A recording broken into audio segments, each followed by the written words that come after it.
Imagine for a moment you're deep within an untouched jungle, your eyes falling upon a massive stone archway draped in vines and mystery. Your first thought might be that you've discovered some forgotten gateway to another world, a portal to realms beyond our understanding. But what if I told you that this ancient structure, and others like it scattered across our planet, held a purpose far more extraordinary than mere myth? These weren't gateways to other dimensions, but rather sophisticated celestial calendars, meticulously engineered by ancient civilizations to measure the passage of time itself. Today we're embarking on an incredible journey to explore 23 of these discovered portals that were actually ancient devices for measuring time, structures that connected humanity to the cosmos in ways we're only beginning to comprehend. From the misty hills of Ireland to the sun-drenched deserts of Egypt, from the dense jungles of Central America to the high Andes Mountains, our ancestors left behind these magnificent stone monuments that have puzzled explorers and archaeologists for centuries. These structures were designed with such precision that they could track solstices and equinoxes, predict seasonal changes, and even follow the complex movements of planets and stars. The dramatic light effects created during these celestial events, beams of sunlight piercing dark chambers, shadows forming serpentine patterns down pyramid steps, starlight aligning with narrow shafts, gave these constructions an otherworldly appearance, leading many to believe they were mystical portals rather than the sophisticated astronomical instruments they truly were. What makes this exploration so fascinating isn't just the remarkable engineering behind these ancient timekeeping devices, but the profound connection they represent between humanity and the cosmos. These structures tell a story of civilizations that look to the heavens not just for spiritual guidance but for practical knowledge, to know when to plant crops, when to harvest, when to conduct ceremonies, and how to navigate the complexities of their world. As we journey through these 23 incredible discoveries, you'll gain a new perspective on ancient ruins and their true purpose. You'll see how our ancestors measured time with a precision that rivals modern instruments, and how their understanding of celestial movements shaped their cultures, their architecture, and their very way of life. This is more than just a tour of archaeological sites. It's a revelation of how ancient civilizations mastered the art and science of time itself. To truly appreciate these remarkable structures, we need to step back in time to an era before smartphones, mechanical clocks, or even written calendars. Ancient civilizations across the globe were deeply attuned to the rhythms of the natural world. Their survival depended on it, knowing precisely when the rains would come, when rivers would flood, or when the growing season would begin was a matter of life and death. This fundamental need to predict and prepare for seasonal changes drove them to look upward, to the one constant in their ever-changing world, the sky. They became master observers of celestial patterns, meticulously tracking the sun's journey across the horizon, the moon's shifting phases, and the predictable dance of the stars. This astronomical knowledge wasn't just practical, it was profoundly spiritual. The cycles of the heavens were intimately woven into their religious beliefs and cultural identity. A solstice wasn't merely a date on a calendar, it was a powerful cosmic event, a moment when the veil between the earthly and the divine was believed to be at its thinnest. This beautiful fusion of science and spirituality is what gave birth to the structures we often mistake for portals. They weren't built simply to mark time in a cold, calculated way. They were designed as grand instruments for communion with the cosmos, places where the community could gather to witness the sun god being reborn at the winter solstice, or to give thanks for the harvest at the autumn equinox. The sheer scale and permanence of these stone constructions speak volumes about their importance. Unlike a sundial that could be moved or a water clock that could break, these were monuments built to last for generations, even millennia. They were a civilization's way of cementing their hard-won astronomical knowledge into the very landscape. The dramatic visual effects created by these alignments, a single beam of sunlight piercing a dark chamber to illuminate a sacred symbol, or a shadow perfectly aligning with a carved serpent on a pyramid, were intentional and awe-inspiring. For an ancient person witnessing this perfect, predictable alignment of architecture and cosmos, it must have felt like magic.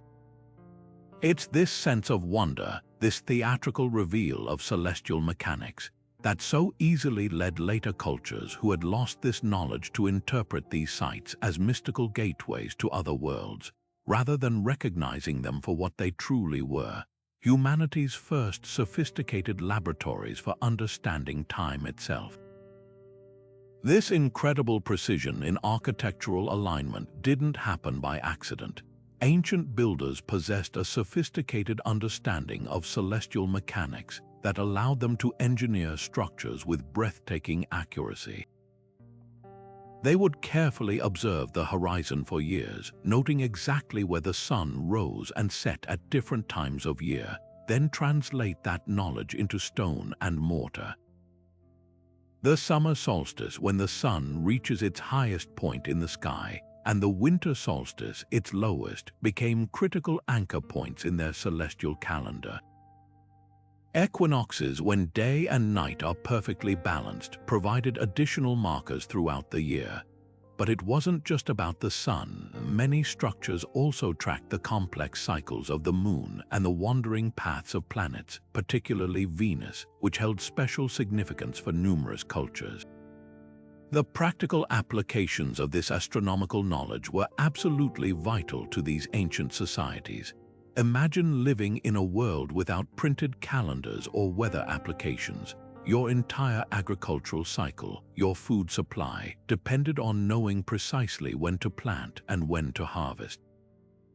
These stone calendars told farmers when the rains were coming, when the river would flood its banks bringing fertile soil, or when the first frost might arrive. This wasn't just convenient information. It was the difference between prosperity and starvation. Priests and rulers who could predict these celestial events held tremendous power in their societies, often blending their scientific understanding with spiritual authority to guide their people through the annual cycles of life. What's truly fascinating is how these practical timekeeping devices took on such dramatic visual presentations. During specific celestial events, sunlight would stream through precisely aligned openings to illuminate dark inner chambers, creating effects that must have seemed nothing short of miraculous to ancient observers. A beam of light might travel across a carved symbol exactly at noon on the summer solstice, or a shadow might form a perfect serpent pattern down a pyramid staircase during the equinox. These breathtaking visual displays transformed scientific instruments into theatrical experiences, blurring the line between observable astronomy and spiritual revelation. The awe-inspiring nature of these events, occurring with perfect predictability yet feeling utterly magical, naturally led to interpretations that these structures were gateways to divine realms rather than the sophisticated calendars they actually represented. This marriage of astronomy and architecture represents one of humanity's most enduring intellectual achievements. These ancient builders were essentially creating massive scientific instruments carved from stone, permanent observatories that could track celestial movements across generations. The knowledge required to accomplish this, understanding celestial patterns, precise engineering, and transferring that knowledge into monumental architecture, demonstrates a level of scientific sophistication that we're still unraveling today. These structures stand as testament to human curiosity and our innate desire to understand our place in the cosmos. using the very movements of the heavens to measure our days, seasons, and years with astonishing precision. Our journey into these ancient timekeeping portals begins in the lush green landscape of Ireland's Boyne Valley, where the massive, grass-covered mound of Newgrange has stood for over 5,000 years. To put that incredible time span into perspective, this structure is older than Stonehenge and even predates the great pyramids of Giza by centuries.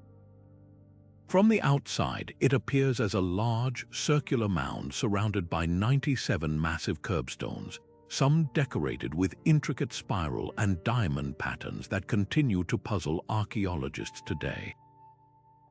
The most striking feature is the white quartz wall that shimmers in sunlight, creating an almost otherworldly appearance that certainly contributes to its portal-like mythology.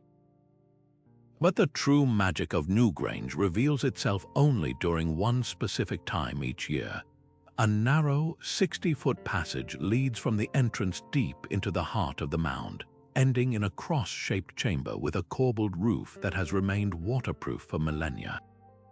Above the entrance sits what archaeologists call the roof box, a small, carefully engineered opening that seems almost insignificant until you understand its purpose. For most of the year, this inner chamber remains in complete darkness, a silent tomb holding the remains of the ancient dead. But for a few precious minutes around the winter solstice, something extraordinary happens. As the sun rises on the shortest day of the year, a narrow beam of sunlight begins to penetrate through the roof box, gradually illuminating the passageway until it reaches the deepest part of the central chamber. This isn't some rough approximation of sunlight entering a dark space. The precision is absolutely breathtaking.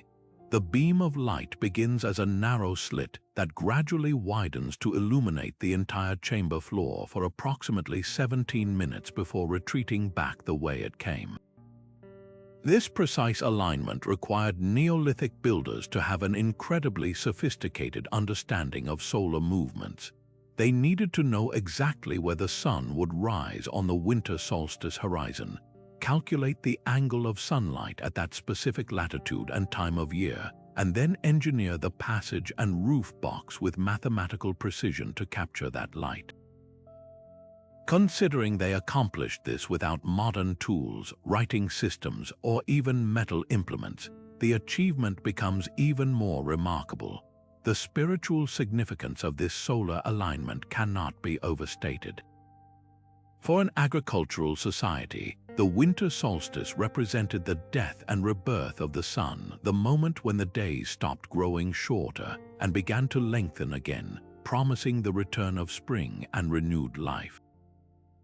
What more powerful symbolism could there be than having this rebirth of light penetrate into a chamber holding the bones of ancestors?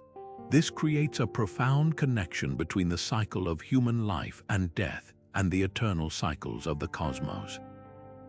The light show served as a spectacular confirmation that the cosmic order was maintained, that the sun would indeed return, and that life would continue. For the community gathered outside, witnessing the sunrise align with the entrance, this event would have been both a tremendous relief and a powerful spiritual experience. The intricate carvings found throughout Newgrange add another layer to its timekeeping function. The most prominent pattern is the triple spiral, found at the end of the chamber directly in the path of the solstice sunlight.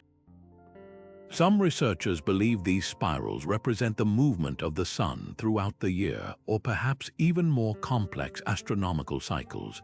Other carvings show concentric circles, zigzags, and diamond shapes that may have served as symbolic calendars or maps of celestial patterns. While we may never fully understand the meaning behind these symbols, their placement in relation to the solstice alignment suggests they were part of a comprehensive cosmological system that connected time, astronomy, and spirituality. What's particularly fascinating about Newgrange is how it demonstrates the transition from mobile timekeeping devices to permanent architectural calendars. Earlier societies might have used wooden stakes or standing stones to mark solar events on the horizon, but the builders of Newgrange committed their knowledge to a massive, permanent structure that would continue to function for thousands of years. This represents a tremendous investment of labor and resources. The construction would have required organizing hundreds of workers to move enormous stones from kilometers away, precisely shaping them, and designing the complex internal architecture.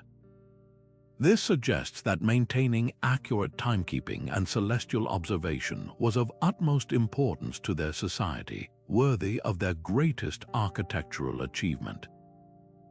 The modern rediscovery and verification of this astronomical alignment reads like something from an adventure novel. When the site was first excavated in the 1960s, archaeologists noticed the roof box but didn't immediately understand its purpose. It was Professor Michael J. O'Kelly who first hypothesized the solstice alignment and waited through several cloudy December mornings before finally witnessing the phenomenon in 1967. His description of watching that first beam of light penetrate the darkness after 5,000 years captures the awe that the original builders must have intended. Today, access to the solstice event is determined by an annual lottery, with thousands applying for the few precious spots inside the chamber, a testament to the enduring power of this ancient astronomical marvel. Newgrange stands as a powerful reminder that our ancestors were not primitive people guessing at celestial patterns but sophisticated astronomers who encoded their knowledge in stone. The structure perfectly embodies our theme of portals that were actually timekeeping devices. Its dramatic solstice light show creates such a powerful visual spectacle that it's easy to understand why later generations might have believed it was a gateway to the other world. Yet its true function as a precise solar calendar reveals a civilization deeply connected to celestial rhythms, using architecture to make the abstract concept of time tangible, predictable, and integrated into their very understanding of life, death, and cosmic order. While Newgrange represents an incredible feat of Neolithic engineering focused on a single dramatic solar event, another ancient monument took celestial timekeeping to an entirely different scale and complexity. Rising from the Salisbury Plain in England, Stonehenge stands as perhaps the world's most iconic ancient structure, its massive standing stones arranged in concentric circles that have sparked speculation and wonder for centuries.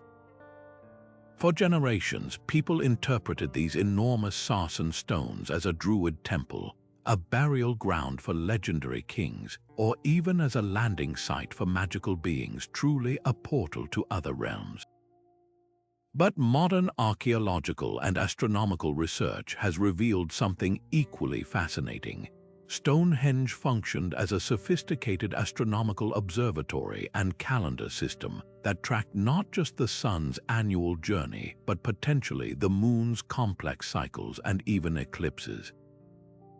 The most famous alignment occurs during the summer solstice, when thousands of visitors gather to witness the sun rise directly over the heel stone, casting its first rays into the heart of the stone circle. This isn't a vague approximation but a precise alignment that would have required generations of observation and calculation to achieve. From the center of the circle, looking northeast through the entrance, the heel stone perfectly frames the point on the horizon where the sun emerges on the longest day of the year. What makes this particularly remarkable is that the heel stone isn't actually standing vertically but leans at an angle that corresponds to the sun's rising position, suggesting the builders intentionally positioned it to create this dramatic effect. During the winter solstice, the setting sun aligns with the central altar stone and the slaughter stone, creating a complementary alignment that marked the solar year's opposite extreme. But Stonehenge's timekeeping function appears to extend far beyond simple solstice markers.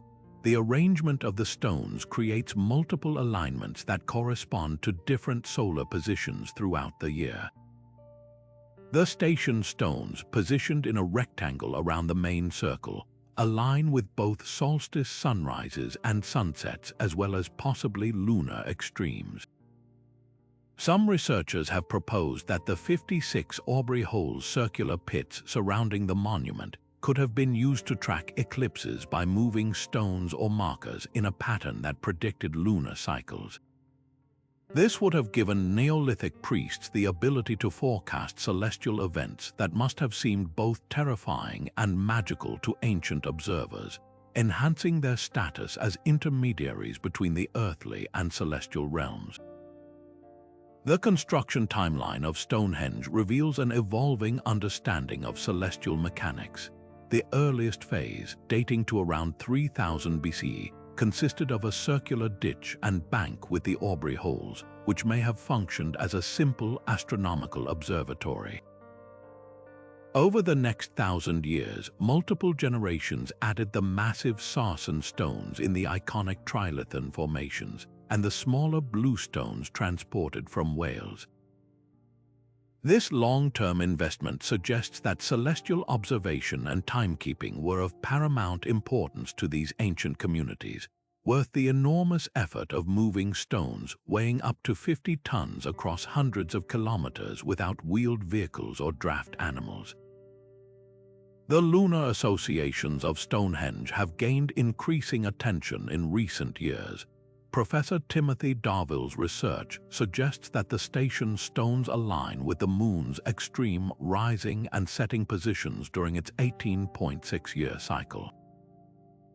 During the major lunar standstill, which occurs approximately every 19 years, the moon rises and sets at its most extreme points on the horizon, and these alignments appear to be marked by Stonehenge's architecture.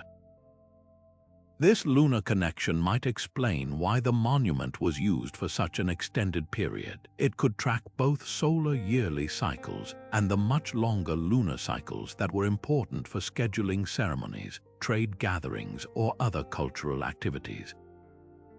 What's particularly fascinating about Stonehenge's design is how it incorporates both solar and lunar alignments in a single integrated system. The symmetry of the monument allows for observations in multiple directions, with the avenue, a processional pathway leading to the River Avon, aligning with the summer solstice sunrise, while other sightlines correspond to lunar events. This complexity suggests that Stonehenge wasn't merely a calendar, but rather a comprehensive astronomical computer in stone, capable of tracking multiple celestial cycles simultaneously.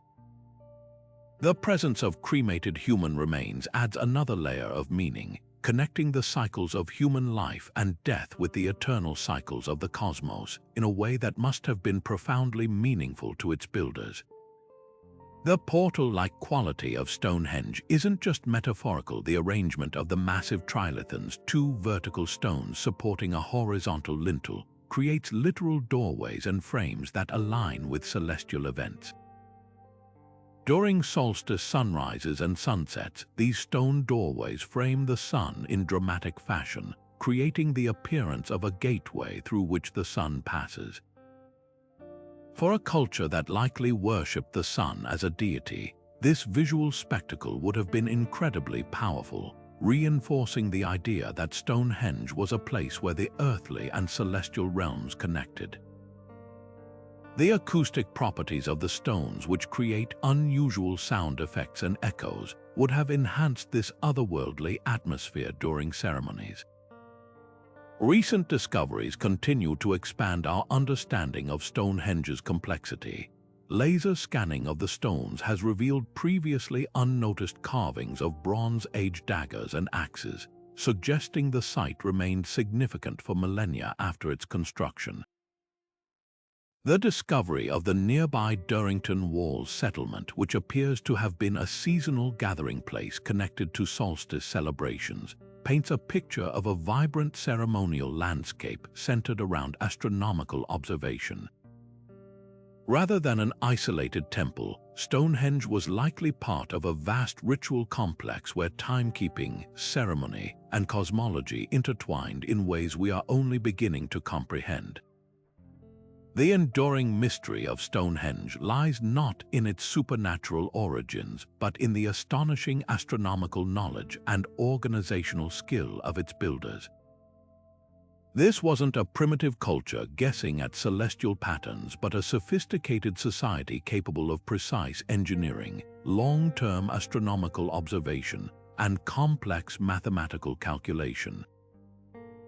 Their ability to track and predict solar and lunar events with Stone Age technology represents one of humanity's greatest intellectual achievements. The monument's dramatic appearance during celestial events, combined with its mysterious origins, naturally led to interpretations as a magical portal, but its true function as a multifaceted timekeeping device reveals an even more fascinating story of human ingenuity and our eternal fascination with measuring the passage of time through the movements of the heavens. Leaving behind the misty plains of England and Ireland, our journey through ancient timekeeping portals takes us across the Atlantic to the vibrant heart of the Yucatan Peninsula, where the magnificent pyramid of El Castillo rises above the jungle canopy at Chichen Itza. This iconic stepped pyramid, built by the Maya civilization between the 9th and 12th centuries, represents one of the most sophisticated and visually stunning examples of architectural astronomy ever created. While it certainly served as a temple and ceremonial center, its true genius lies in how it functioned as a precise multi-calendrical system that tracked solar years, equinoxes, and even the complex cycles of Venus, all encoded in stone and shadow for those who understood its celestial language. The most breathtaking manifestation of this astronomical precision occurs during the spring and autumn equinoxes, when the setting sun transforms the northwest corner of the pyramid into something truly magical. As the sun descends, the step terraces cast a series of triangular shadows along the balustrade of the main staircase. These interlocking shadows create the undulating body of a massive serpent that appears to slither down from the temple at the summit to the giant serpent heads carved at the base. This extraordinary visual effect brings to life Kukulkan, the feathered serpent deity who was central to Maya cosmology as a bringer of civilization and knowledge. For the ancient observers witnessing this phenomenon, it must have seemed as if the god himself was descending from the heavens to bless the earth below. This spectacular light show was far more than just religious theater. It served as a highly precise agricultural calendar that told farmers exactly when to prepare their fields for planting or harvesting. The spring equinox event in March signaled the approach of the rainy season and the time to plant maize, the staple crop that sustained Maya civilization. The autumn equinox in September marked the end of the growing season and the time to harvest. In a society dependent on agriculture for survival, this celestial timing was absolutely crucial. The pyramid essentially functioned as a massive stone alarm clock that rang twice yearly with this dramatic serpentine display, ensuring the entire community synchronized their agricultural activities with the solar year. The mathematical precision behind this effect reveals the Mayas' extraordinary understanding of astronomy and geometry. The pyramid's orientation and the angles of its stairways had to be calculated with incredible accuracy to create the serpent shadow effect specifically on the equinoxes, those 2 days each year when the sun crosses the celestial equator and day and night are of equal length. The builders achieved this without modern instruments, relying instead on generations of careful observation and accumulated knowledge. The fact that this alignment still functions perfectly today, nearly 1,000 years after its construction, testifies to the remarkable engineering skills of the Maya architects who designed it. Beyond the equinox phenomenon, El Castillo incorporates multiple calendar systems into its very architecture. The pyramid features 4 stairways, each with 91 steps, which totals 364 steps. When you add the final step up to the temple platform, you reach 365, exactly the number of days in the solar year. This wasn't coincidental, but rather an intentional encoding of the solar cycle into the structure's design. Each of the pyramid's 9 terraces is divided by a staircase, creating 18 sections that correspond to the 18 months of 20 days each in the Maya solar calendar. The 52 panels on each side of the pyramid represent the 52-year cycle when the solar and sacred calendars realigned, an important period in Maya cosmology known as the calendar round. The celestial sophistication extends even further when we consider how El Castillo tracked the movements of Venus, which held tremendous significance in Maya astronomy and mythology. The Maya observed that Venus appears as both the morning and evening star in a 584-day cycle, and they developed incredibly precise calculations for its movements. Researchers have discovered that the pyramid's orientation and certain architectural features align with Venus's extreme positions on the horizon.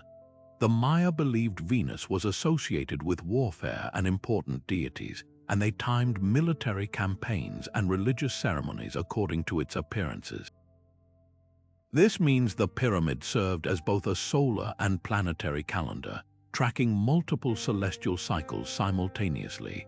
What's particularly fascinating is how the Maya integrated their various calendar systems into this single structure. They maintained a sacred calendar of 260 days called the Tzolk'in, which interlocked with the solar calendar to create the 52-year cycle mentioned earlier. Some researchers believe the pyramid's 9 levels represent the 9 levels of the underworld in Maya cosmology, while the temple at the summit symbolizes the 13th level, the heavenly realm. This creates a vertical axis mundi connecting the underworld, earthly realm, and heavens, with the serpent's descent during equinoxes serving as a visual representation of this cosmic connection. The acoustic properties of El Castillo add another dimension to its mystical atmosphere. A clap made at the base of the pyramid produces an echo that resembles the chirp of the Quetzal bird, which was sacred to the Maya and associated with their serpent deity Kukulkan. This auditory effect would have enhanced the sensory experience during ceremonies, making it seem as if the structure itself was responding to human interaction.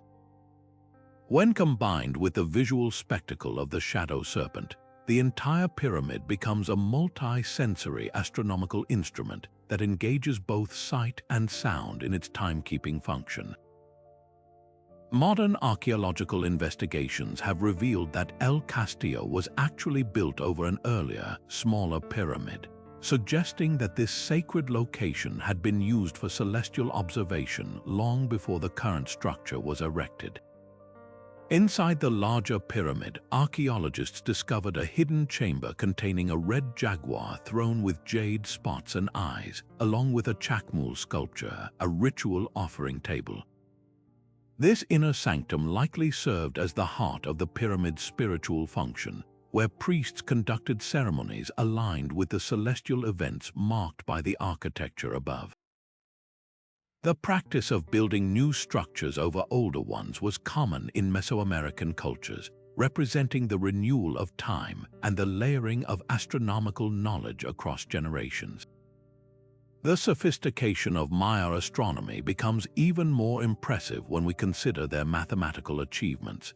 They developed the concept of zero independently of other civilizations and created a Vigesimal-based 20 numbering system that allowed them to make complex calculations. Their astronomical observations were so precise that their calculated solar year was more accurate than the Gregorian calendar we use today. They could predict solar eclipses and track the movements of Mars, Jupiter, and Saturn with remarkable accuracy. All this knowledge was encoded in their architecture, with El Castillo serving as perhaps their most magnificent stone embodiment of celestial mechanics. When Spanish conquistadors arrived in the 16th century, they witnessed these structures but completely misunderstood their function. They saw them as pagan temples and failed to recognize the sophisticated scientific knowledge they represented. This cultural disconnect led to the destruction of many codices and the suppression of Maya astronomical traditions. Fortunately, the stone pyramids proved too massive to destroy completely, preserving their celestial alignments for future generations to rediscover and appreciate. Today, thousands of visitors gather at Chichen Itza each equinox to witness the serpent's descent, a testament to the enduring power of this ancient astronomical marvel. While some might see it as merely a tourist attraction, understanding its true function as a precise calendar system reveals the genius of Maya civilization. They transformed abstract astronomical concepts into tangible architectural experiences that guided their agricultural practices, religious ceremonies, and understanding of time itself. The Pyramid of El Castillo stands as a brilliant synthesis of science, spirituality, and art, a monumental stone computer that tracked the heavens with breathtaking precision and theatrical beauty. Moving from the jungles of the Yucatan to the sun-baked sands of southern Egypt, we encounter one of the most ambitious and dramatic examples of architectural astronomy ever conceived, the Great Temple of Ramses II at Abu Simbel. Carved directly into a solid mountain face around 1264 BCE, this colossal monument represents the pinnacle of ancient Egyptian engineering and celestial precision. While its massive statues of the seated pharaoh project sheer power and permanence, the temple's true genius lies hidden within its deep interior, where a spectacular light phenomenon transforms this stone structure into a functioning calendar of remarkable accuracy. The architectural planning behind this solar alignment is nothing short of miraculous. The temple extends 200 feet back into the mountain, culminating in a sacred inner sanctuary containing statues of 4 deities: Ptah, Amun-Ra, the deified Ramses himself, and Re-Horakhti.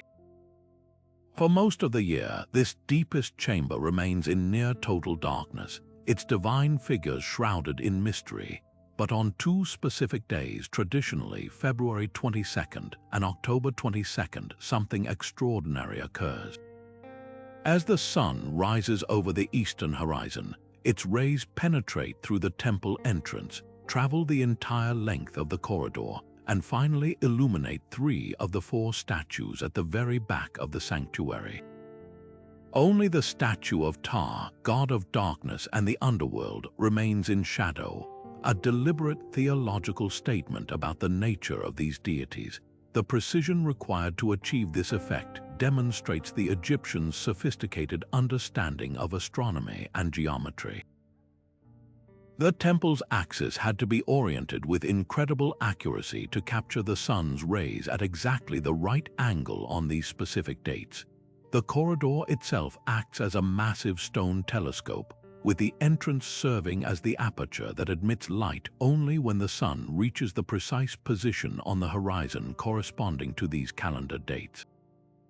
This wasn't a rough approximation but a carefully calculated alignment that would have required advanced mathematical knowledge and years of astronomical observation to achieve. The fact that this solar phenomenon continues to function with perfect accuracy over 3,000 years later stands as a testament to Egyptian scientific achievement. The choice of dates for this solar alignment appears deeply connected to Ramses' political and religious agenda. Many Egyptologists believe February 22nd marked the pharaoh's birthday, while October 22nd commemorated his coronation day. By engineering the temple so that the sun itself illuminated his deified statue on these personally significant dates, Ramses was making a powerful statement about his connection to the gods and the cosmic order. In Egyptian theology, the sun's rays were believed to carry the life-giving energy of creation itself. Having this divine energy physically touch his statue twice yearly visually demonstrated his role as the intermediary between the gods and humanity, reinforcing his political authority through celestial theater. The temple's dramatic relocation in the 1960s, represents one of the greatest archaeological engineering feats of the modern era. When the construction of the Aswan High Dam threatened to submerge Abu Simbel beneath Lake Nasser, an international team of engineers faced an unprecedented challenge: how to move the entire mountain temple to higher ground while preserving its precise astronomical alignments. The solution involved carefully cutting the temple into more than 1,000 blocks, each weighing up to 30 tons, and reassembling them exactly as before on an artificial mountain 65 meters higher and 200 meters back from the river. The most critical aspect was maintaining the original orientation to preserve the solar alignment phenomenon, a task requiring surveyors to replicate the temple's exact geographic position and angle with millimeter precision. This massive relocation project actually enhanced our understanding of the temple's astronomical function. During the disassembly process, archaeologists discovered that the original builders had made subtle adjustments to the corridor's angle, possibly to correct for the gradual shift in the Earth's axis over centuries. The modern engineers had to account for both the original alignment and contemporary astronomical calculations to ensure the phenomenon would continue for another 3 millennia. The successful preservation of the solar alignment stands as a powerful testament to how seriously both ancient and modern engineers took this celestial timekeeping function, recognizing it as an essential part of the temple's cultural and spiritual significance. The visual effect during these biannual events is truly breathtaking. As the first rays of sunlight enter the temple, they gradually illuminate the corridor, creating a path of light that seems to reach intentionally toward the sacred statues. The light moves across the faces of the deities with theatrical slowness, highlighting first Amun-Ra, then Ramses himself, and finally Re-Horakhti, while deliberately leaving Ptah in shadow. For ancient observers, this would have appeared as nothing less than the sun god personally selecting which deities to bless with his life-giving energy, while acknowledging the darkness necessarily maintained by the underworld deity. This dramatic interplay of light and shadow transforms the stone chamber into what appears to be a portal between the human and divine realms, making abstract theological concepts physically visible and emotionally resonant. What's particularly fascinating is how this solar phenomenon connects to broader Egyptian concepts of time and cosmology. The Egyptians developed one of the world's first solar calendars, divided into 3 seasons of 4 months each, based on the Nile's annual flooding cycle. The Abu Simbel alignment may have helped priests verify and maintain this calendar system, ensuring that religious festivals and agricultural activities remained synchronized with the solar year. The temple essentially functioned as a massive stone timepiece that rang twice annually, marking important transitions in both the cosmic and political realms. This blending of practical timekeeping with religious ceremony and political propaganda represents the sophisticated integration of science and spirituality characteristic of ancient Egyptian civilization. The enduring legacy of Abu Simbel's solar alignment continues to draw visitors from around the world who witness this ancient astronomical marvel. Modern-day celebrations during these dates have become cultural events, with crowds gathering before dawn to experience the same celestial spectacle that ancient Egyptians witnessed 3 millennia ago. This continuity of human wonder bridges the centuries, connecting us directly with our ancestors who also looked to the heavens to measure time, understand their world, and seek connection with forces greater than themselves. The temple stands as permanent proof that our ancient predecessors were not primitive stargazers but sophisticated astronomers who encoded their knowledge in stone with breathtaking precision and theatrical flair. High in the mist-shrouded Andes, perched at nearly 8,000 feet above sea level, the ancient Inca citadel of Machu Picchu holds one of the most enigmatic astronomical instruments ever created, the Intihuatana stone.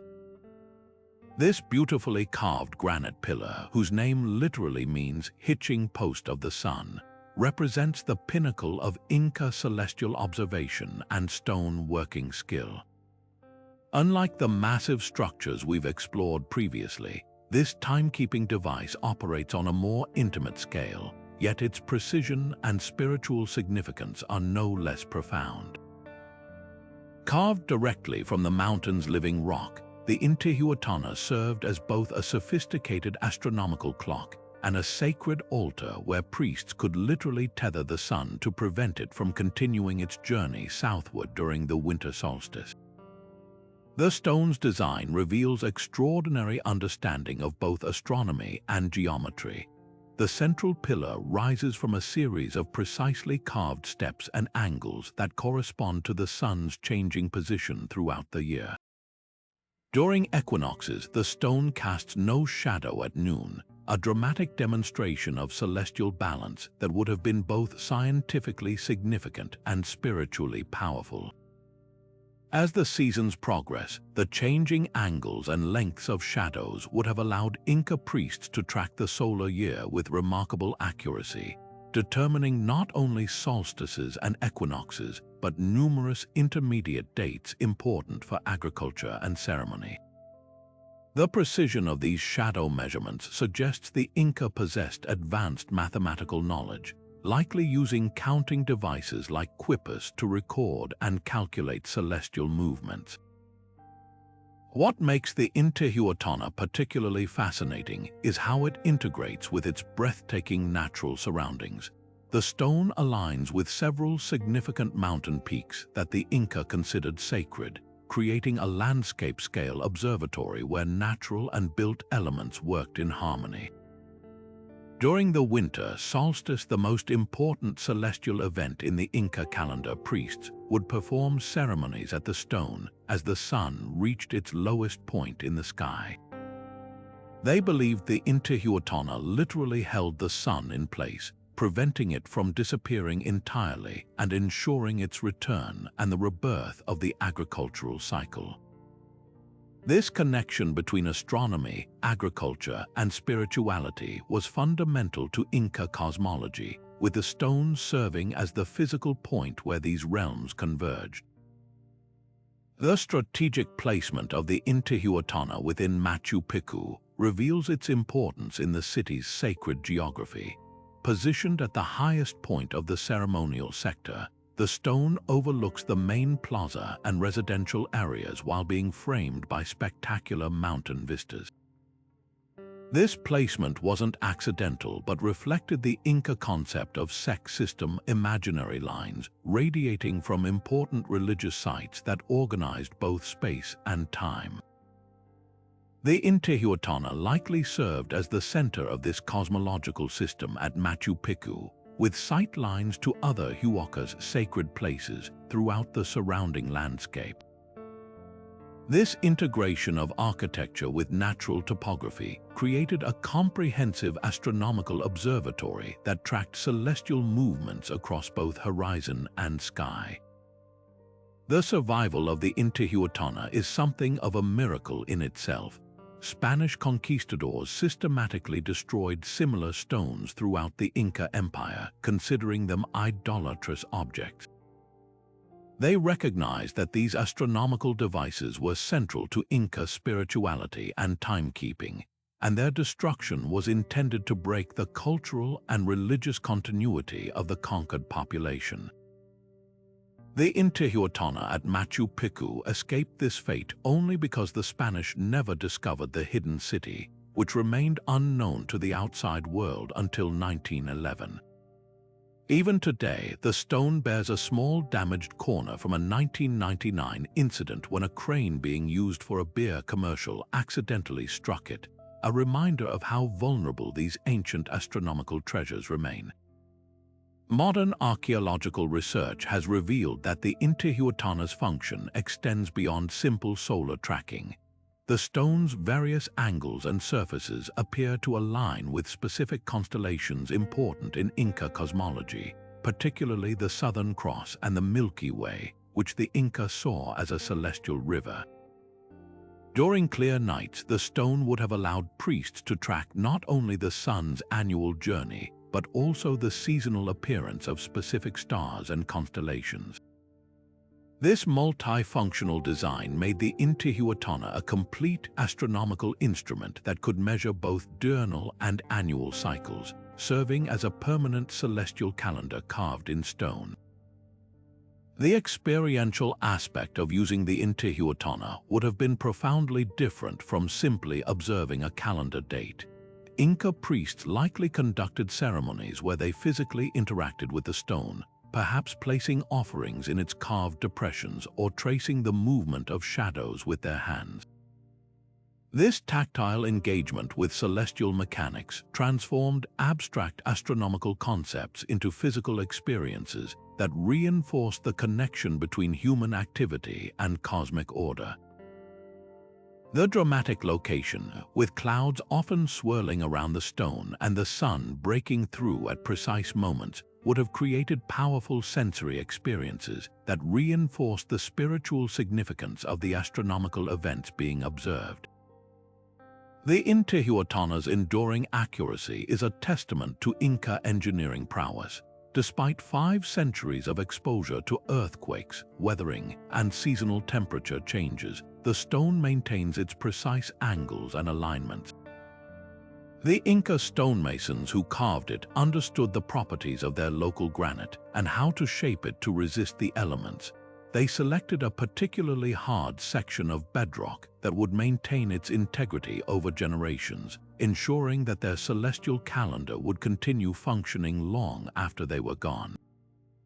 This long-term perspective characterizes much of Inca architecture and reflects their understanding of time as both cyclical and eternal. What's particularly compelling about the Intihuatana is how it embodies the Inca worldview that saw no separation between science, spirituality, and daily life. The stone served practical agricultural purposes by determining planting and harvesting times, scientific functions by tracking celestial movements, and spiritual purposes by serving as an interface with the divine. This holistic approach to timekeeping stands in stark contrast to our modern separation of these domains into distinct categories. For the Inca, measuring time wasn't an abstract scientific exercise but a way of maintaining harmony between human society, the natural world, and the cosmic order. The portal-like mythology surrounding the Intihuatana emerges naturally from its dramatic location and function. Situated high above the cloud forest with panoramic views of sacred mountains, the stone appears as a connecting point between earth and sky. During certain atmospheric conditions, when mist swirls around the stone but sunlight breaks through at precise angles, the effect is truly otherworldly. Visitors today often report feeling a special energy at the site, though this likely has more to do with the breathtaking setting and knowledge of its ancient purpose than any supernatural qualities. This emotional response nevertheless echoes what Inca worshippers might have felt during ceremonies when the sun's rays hit the stone at precisely the predicted moment, seemingly validating their belief that they could indeed hitch the sun to this granite post and ensure its continued journey through the heavens. Leaving behind the mountainous splendor of the Andes, our exploration now takes us to the heart of Southeast Asia, where the magnificent temple complex of Angkor Wat stands as a breathtaking testament to the Khmer Empire's architectural and astronomical genius. Constructed in the early 12th century by King Suryavarman II, this vast temple city was originally dedicated to the Hindu god Vishnu before later transforming into a Buddhist site. While its sheer scale and artistic beauty are undeniable, what many visitors don't realize is that Angkor Wat represents one of the world's most sophisticated architectural calendars, engineered with such precision that it continues to mark celestial events with spectacular accuracy nearly 1,000 years after its construction. The most dramatic demonstration of this celestial engineering occurs during the spring equinox, when the rising sun performs a breathtaking alignment with the temple's main tower. As dawn breaks on this day of perfect balance between light and darkness, the sun ascends directly over the central lotus-shaped tower, creating the illusion that the entire temple complex is being crowned with solar energy. This isn't a subtle effect that requires expert interpretation. The visual spectacle is so powerful and precise that it appears as if the temple itself was designed to capture this specific moment in the solar year. The alignment is so exact that early European explorers who witnessed it speculated about supernatural influences, unable to comprehend how ancient builders could achieve such astronomical precision without modern instruments. This equinox alignment served far more than ceremonial purposes. It functioned as the agricultural heartbeat of the entire Khmer Empire. The spring equinox marked the beginning of the growing season, when the monsoon rains would soon arrive to fill the elaborate irrigation systems that supported rice cultivation across the empire. The temple's alignment provided a precise calendar marker that told farmers exactly when to prepare their fields, ensuring the entire agricultural cycle remained synchronized with the solar year. In a civilization where rice production could mean the difference between prosperity and famine, this celestial timekeeping was absolutely essential for survival. The priests who monitored this event essentially served as the empire's timekeepers, their astronomical knowledge directly supporting the food security of millions of people. The sophistication of Angkor Wat's design becomes even more remarkable when we examine how it integrates multiple calendar systems. The temple's bas-reliefs contain intricate carvings that scholars believe represent both solar and lunar cycles, including what may be the earliest known depiction of a pre-modern period. The famous Churning of the Ocean of Milk gallery, stretching over 49 meters, likely encodes astronomical information within its mythological narrative. Some researchers suggest the number of figures in certain reliefs corresponds to calendrical cycles, while the overall layout of the temple mirrors cosmic patterns from Hindu-Buddhist cosmology. This integration of art, religion, and science created a comprehensive timekeeping system where every architectural element potentially served multiple functions. What's particularly fascinating about Angkor Wat is how it represents an evolution in timekeeping technology from the portable to the permanently architectural. Earlier societies might have used wooden instruments or temporary structures to mark celestial events, but the Khmer builders encoded their astronomical knowledge directly into stone on a massive scale. The entire complex covers over 400 acres, with the central temple mountain representing Mount Meru, the cosmic center of the universe in Hindu-Buddhist tradition. The surrounding moat symbolizes the cosmic ocean, and the concentric galleries represent the mountain ranges surrounding the cosmic center. This architectural cosmology wasn't merely symbolic, it functioned as a working model of the cosmos that tracked actual celestial movements. The precision of the equinox alignment reveals the Khmer's advanced understanding of both astronomy and engineering. To achieve this effect, builders needed to calculate the exact angle of the sunrise on the equinox at their specific latitude, then orient the entire massive complex accordingly. They had to account for atmospheric refraction, the bending of light as it passes through the atmosphere, which slightly alters the apparent position of the sun on the horizon. The fact that they achieved this alignment with such accuracy using only naked eye astronomy and simple measuring instruments stands as one of history's great scientific achievements. The temple continues to function as intended nearly a millennium later, its stone calendar unaffected by the technological changes that have rendered so many other timekeeping methods obsolete.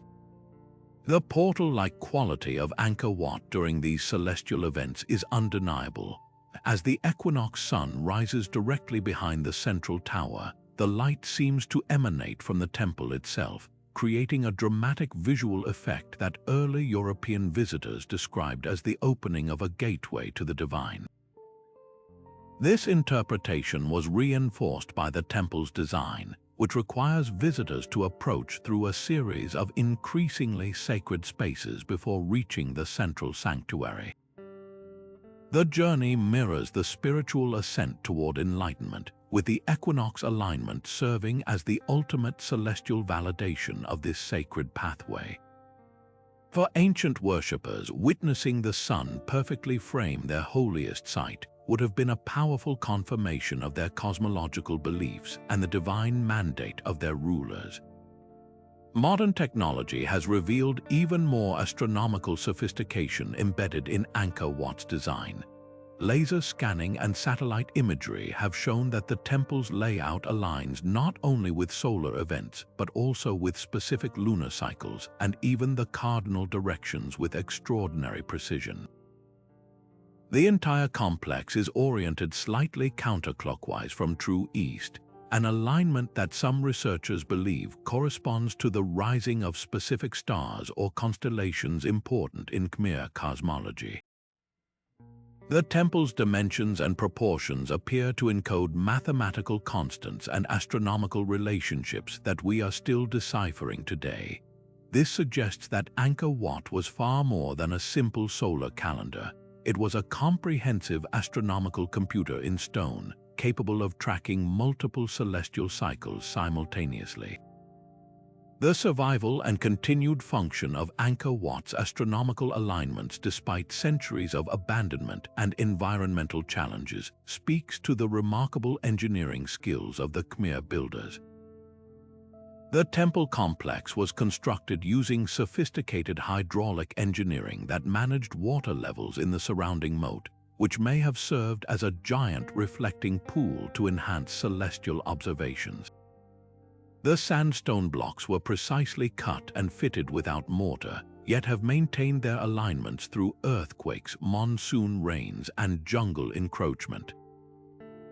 This durability was essential for a calendar system that needed to remain accurate across generations, ensuring that future priests could continue to read the celestial signals encoded in the architecture. The rediscovery of Angkor Wat's astronomical function in modern times has revolutionized our understanding of Khmer civilization. Earlier interpretations focused on the temple's religious and artistic aspects, overlooking the sophisticated scientific knowledge embedded in its design. We now recognize that the priests and architects of the Khmer Empire were not just religious figures but serious astronomers who developed precise methods for tracking time and celestial events.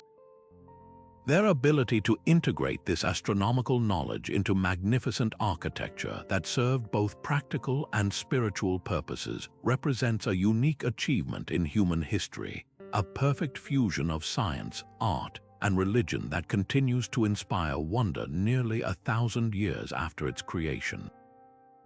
While the grand temple complexes of Egypt and Cambodia represent the pinnacle of organized state religions with their elaborate hierarchies and written records, we now journey to a much earlier and more mysterious chapter in humanity's celestial story, the Najdra temple complex on the Mediterranean island of Malta. Dating back to between 3600 and 3200 BCE, these megalithic structures predate Stonehenge by over 1,000 years and the Egyptian pyramids by several centuries, making them among the oldest freestanding stone structures on Earth. What's truly astonishing about Najdra isn't just its age, but the incredible astronomical precision engineered by these prehistoric builders who left no written records, yet encoded their sophisticated understanding of solar cycles directly into stone with breathtaking accuracy.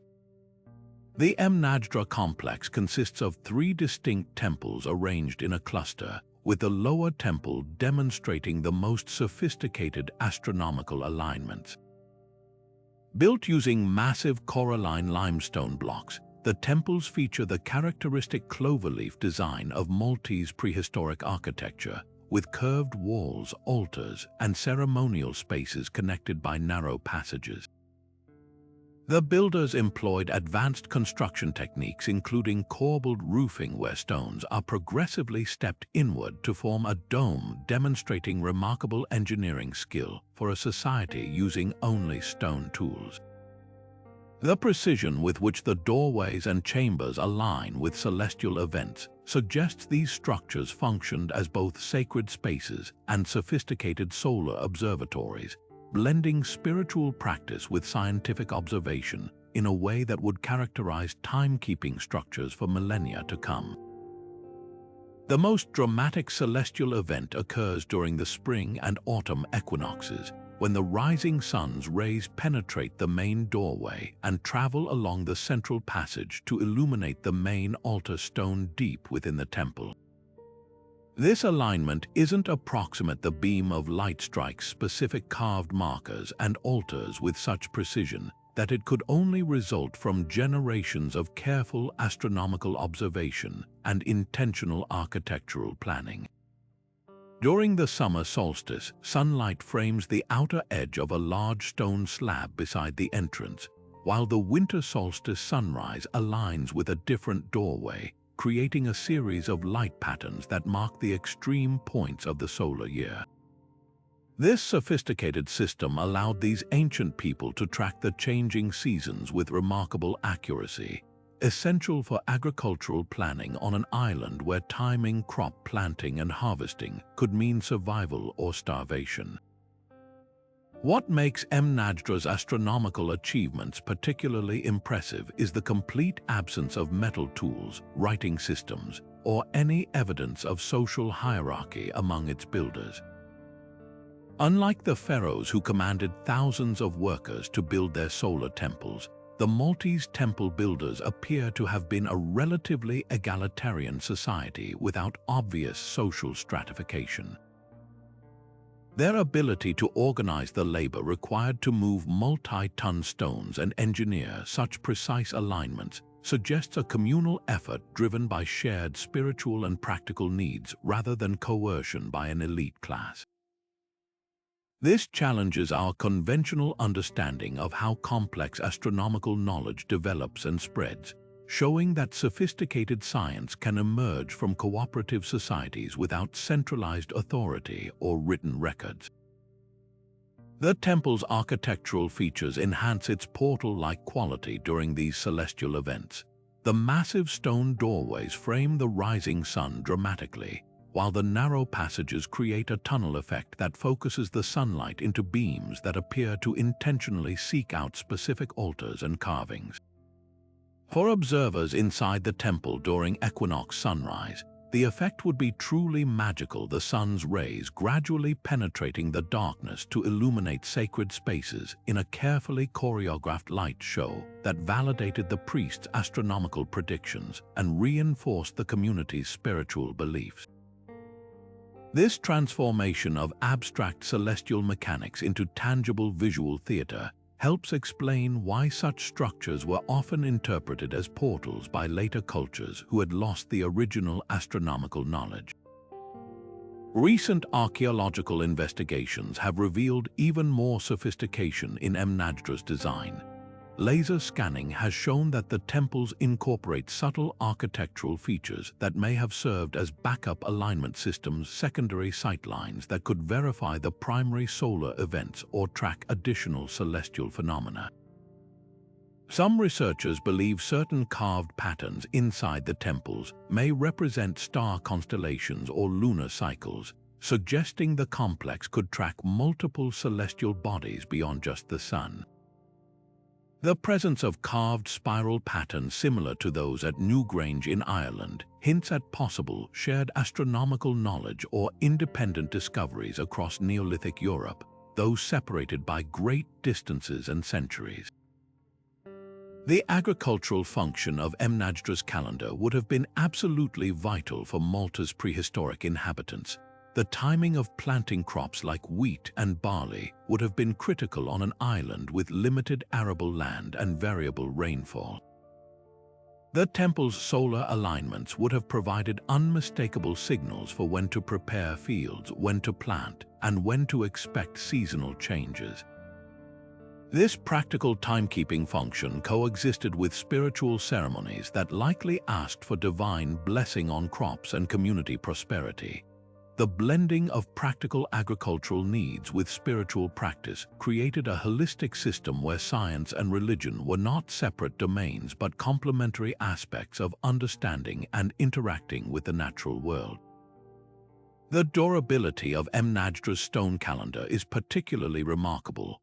While wooden calendar devices would have rotted away and simpler stone arrangements might have been disturbed over millennia, the massive temple construction has preserved these alignments for over 5,000 years. Modern visitors can still witness the equinox sunrise alignment with the same precision that Neolithic worshippers experienced, creating a direct connection across millennia to our ancestors' astronomical achievements. This endurance stands as testament to the importance these ancient people placed on accurate timekeeping and celestial observation, worthy of their most permanent and impressive architecture. What's perhaps most fascinating about Mnajdra is what it reveals about the cognitive abilities of prehistoric humans. Without writing to preserve knowledge across generations, these builders had to develop methods for transmitting precise astronomical information through oral tradition and architectural encoding. The temples themselves became the storage devices for this knowledge, their alignments preserving celestial information that could be read and understood by initiated priests generation after generation.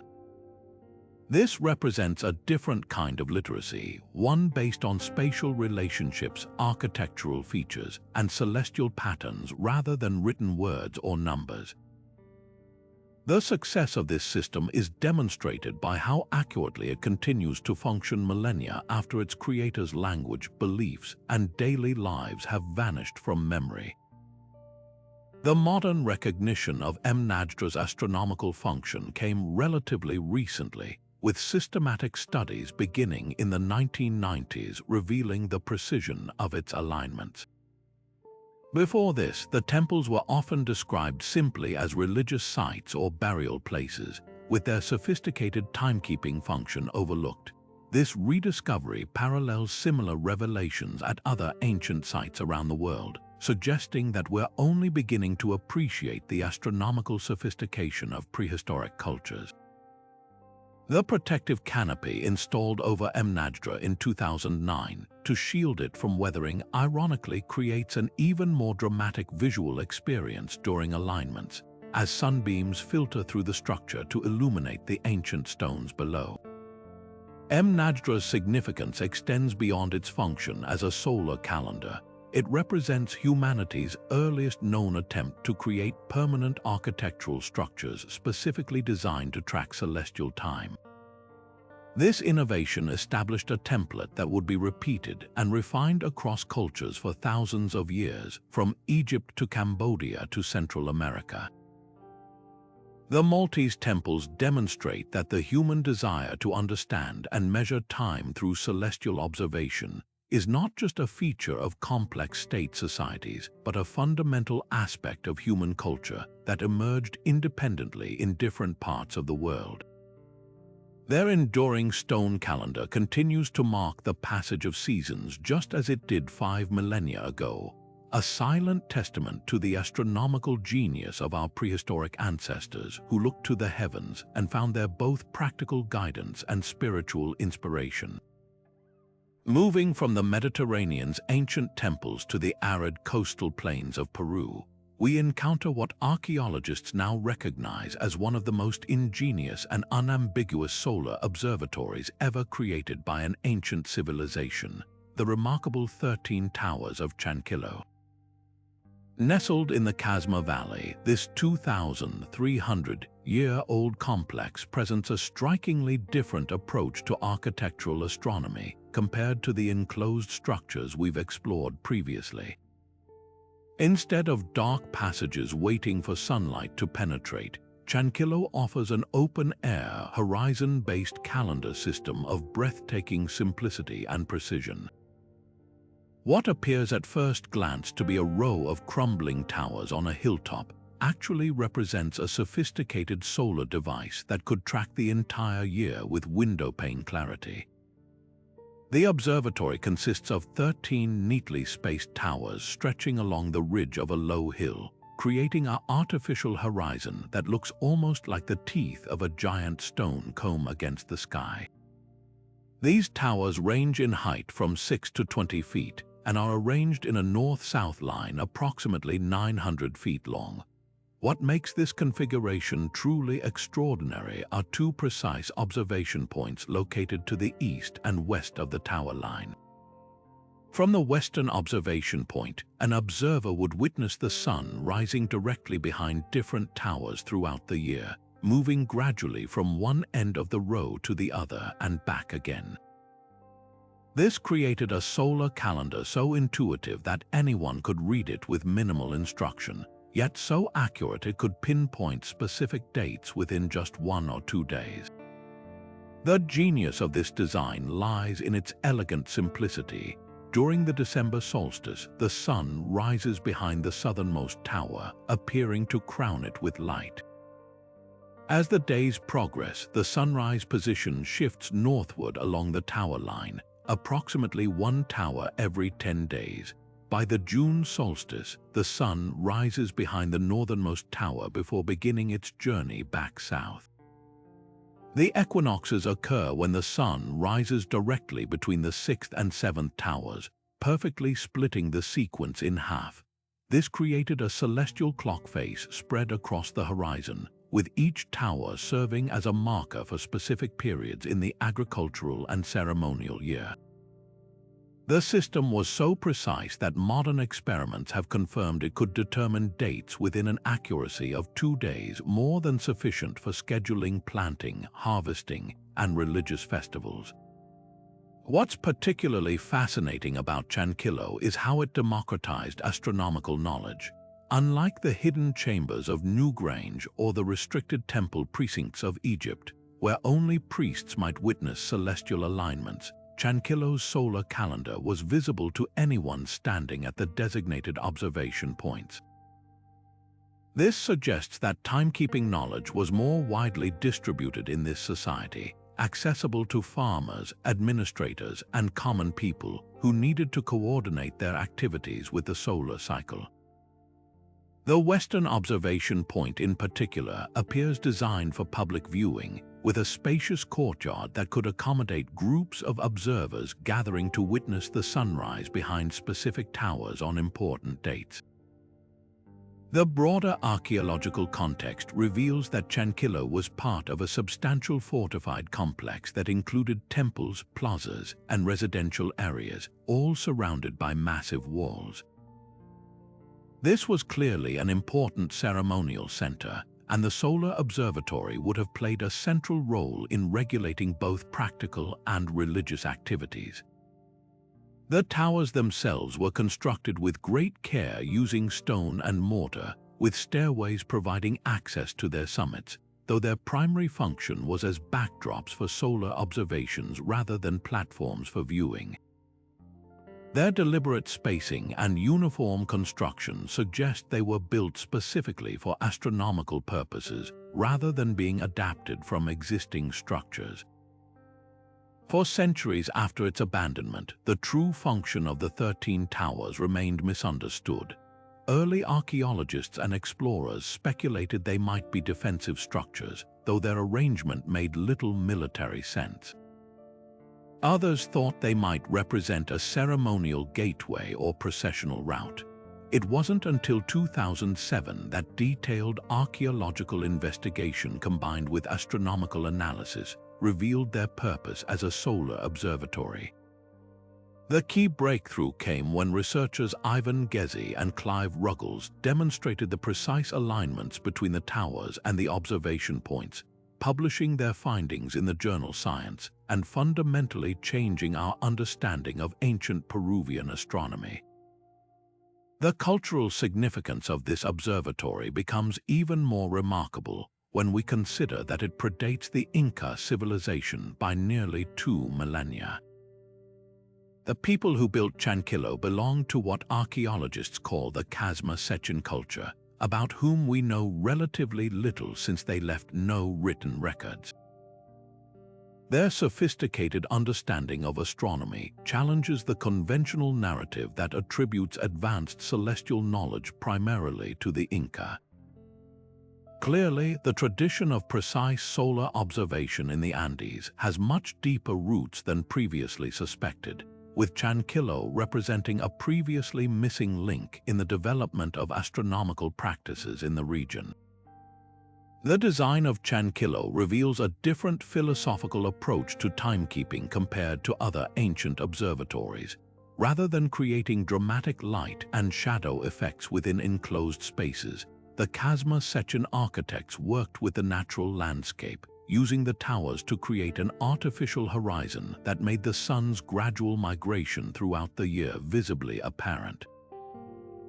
This reflects a worldview that saw time as a continuous, measurable progression rather than a series of dramatic celestial events.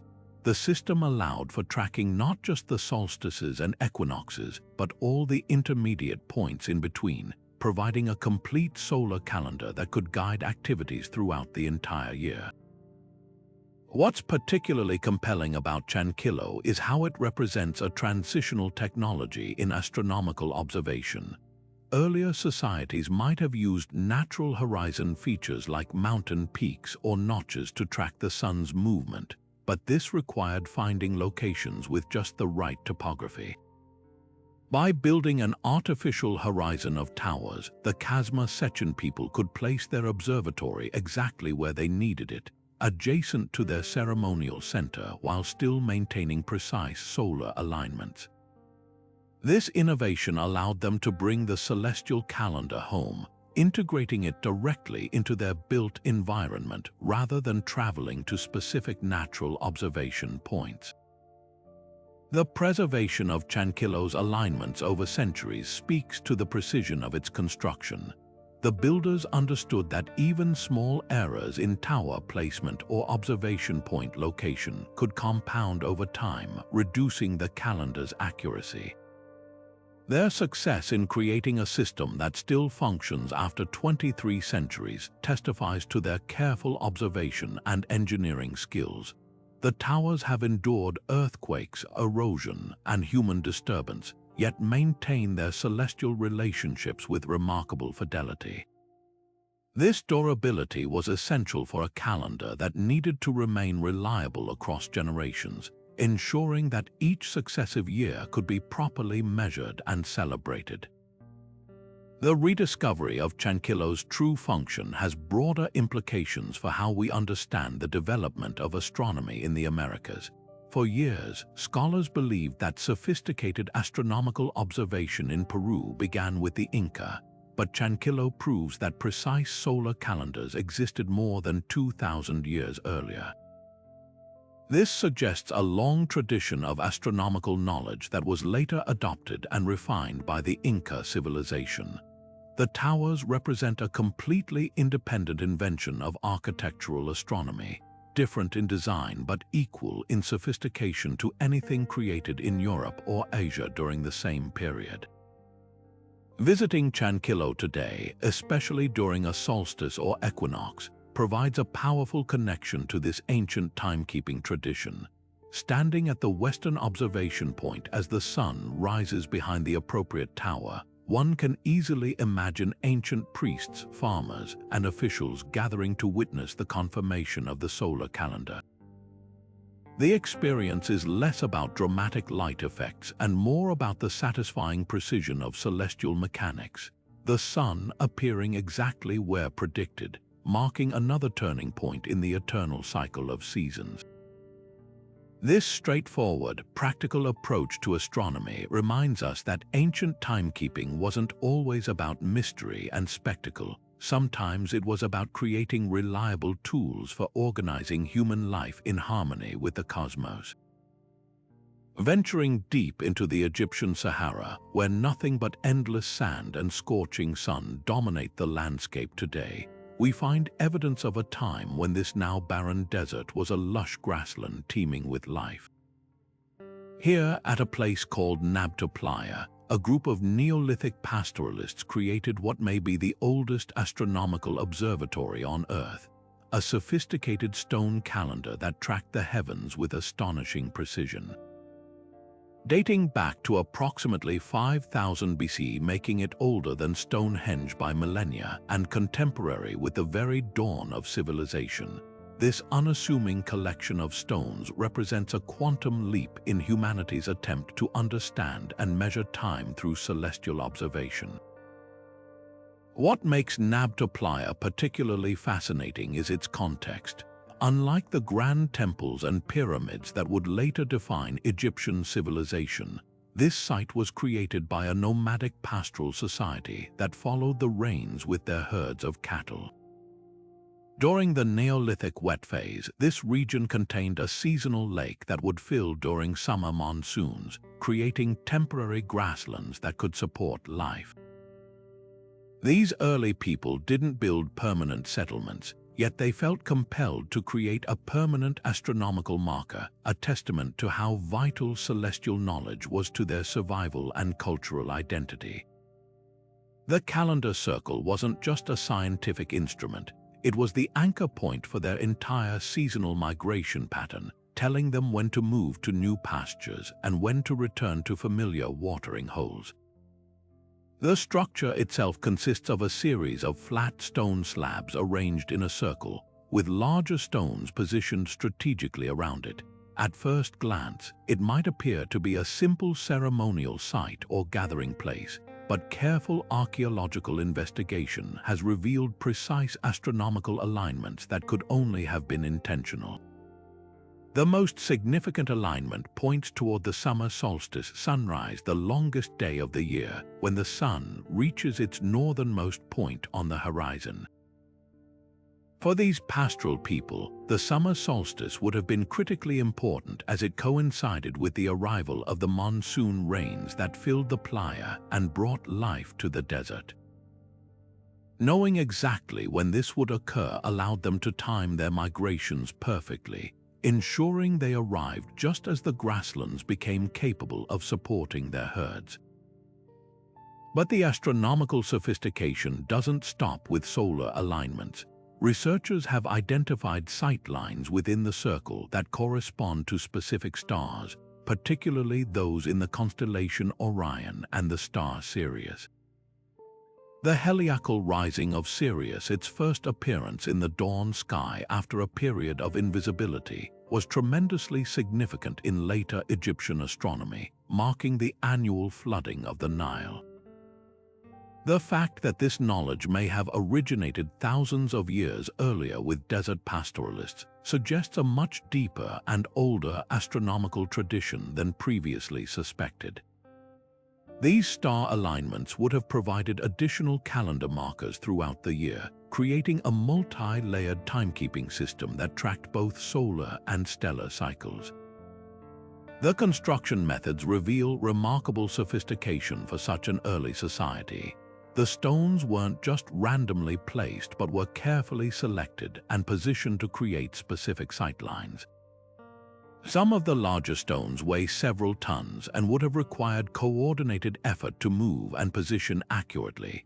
The builders even created what archaeologists call calendar stones that seem to have served as artificial horizons, creating precise markers for celestial events against the flat desert landscape. This level of precision suggests these nomadic people had developed specialized knowledge of astronomy and mathematics that was passed down through generations, preserved even as they moved across the landscape with their herds. What's particularly compelling about Nabta Playa is how it challenges our conventional narrative about the development of astronomy. We often assume that sophisticated celestial observation emerged only after the development of agriculture and permanent settlements.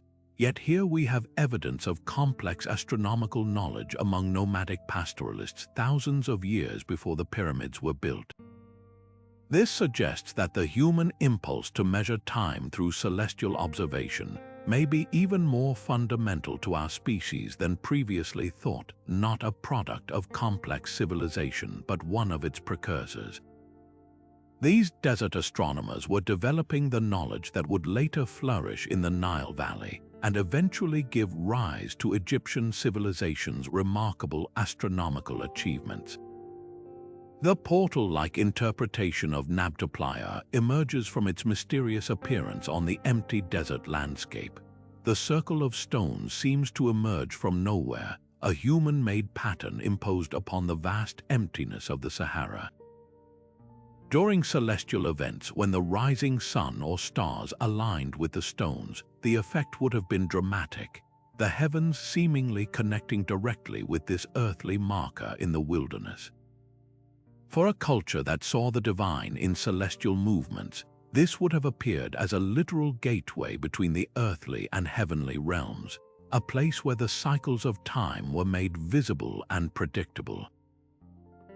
The remote location, far from any permanent settlement, would have enhanced its mystical quality, making the journey to the site itself a ceremonial act.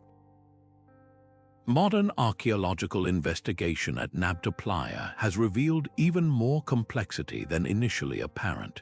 Beyond the main calendar circle, the site contains numerous other stone structures, including tumuli, burial mounds, stone alignments that stretch for hundreds of meters, and what appear to be sculpted stones that may have represented cattle or other animals important to their culture.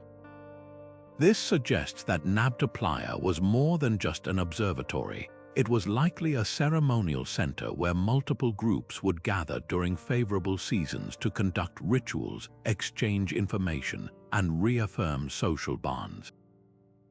The astronomical alignments would have provided the temporal framework for these gatherings, ensuring different groups arrived at the same time each year. The preservation of Nabta Playa's alignments over 7,000 years is nothing short of miraculous. The site was eventually abandoned as the climate changed and the Sahara transformed from grassland to desert, burying the stones under sand and preserving them until their rediscovery in the 1970s. Modern astronomers using computer simulations have been able to confirm the alignments by calculating the positions of stars and sun as they would have appeared in 5000 BCE, accounting for the gradual shift in Earth's axis over millennia. This scientific validation has transformed our understanding of the site from a simple stone circle to a sophisticated astronomical device, earning it recognition as possibly the world's oldest known astronomical observatory.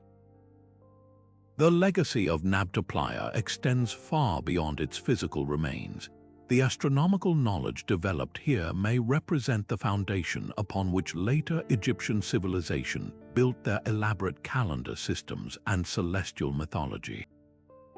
The emphasis on Sirius, the summer solstice, and the seasonal cycles that governed life in the desert likely influenced the development of Egyptian astronomy and religion for millennia to come.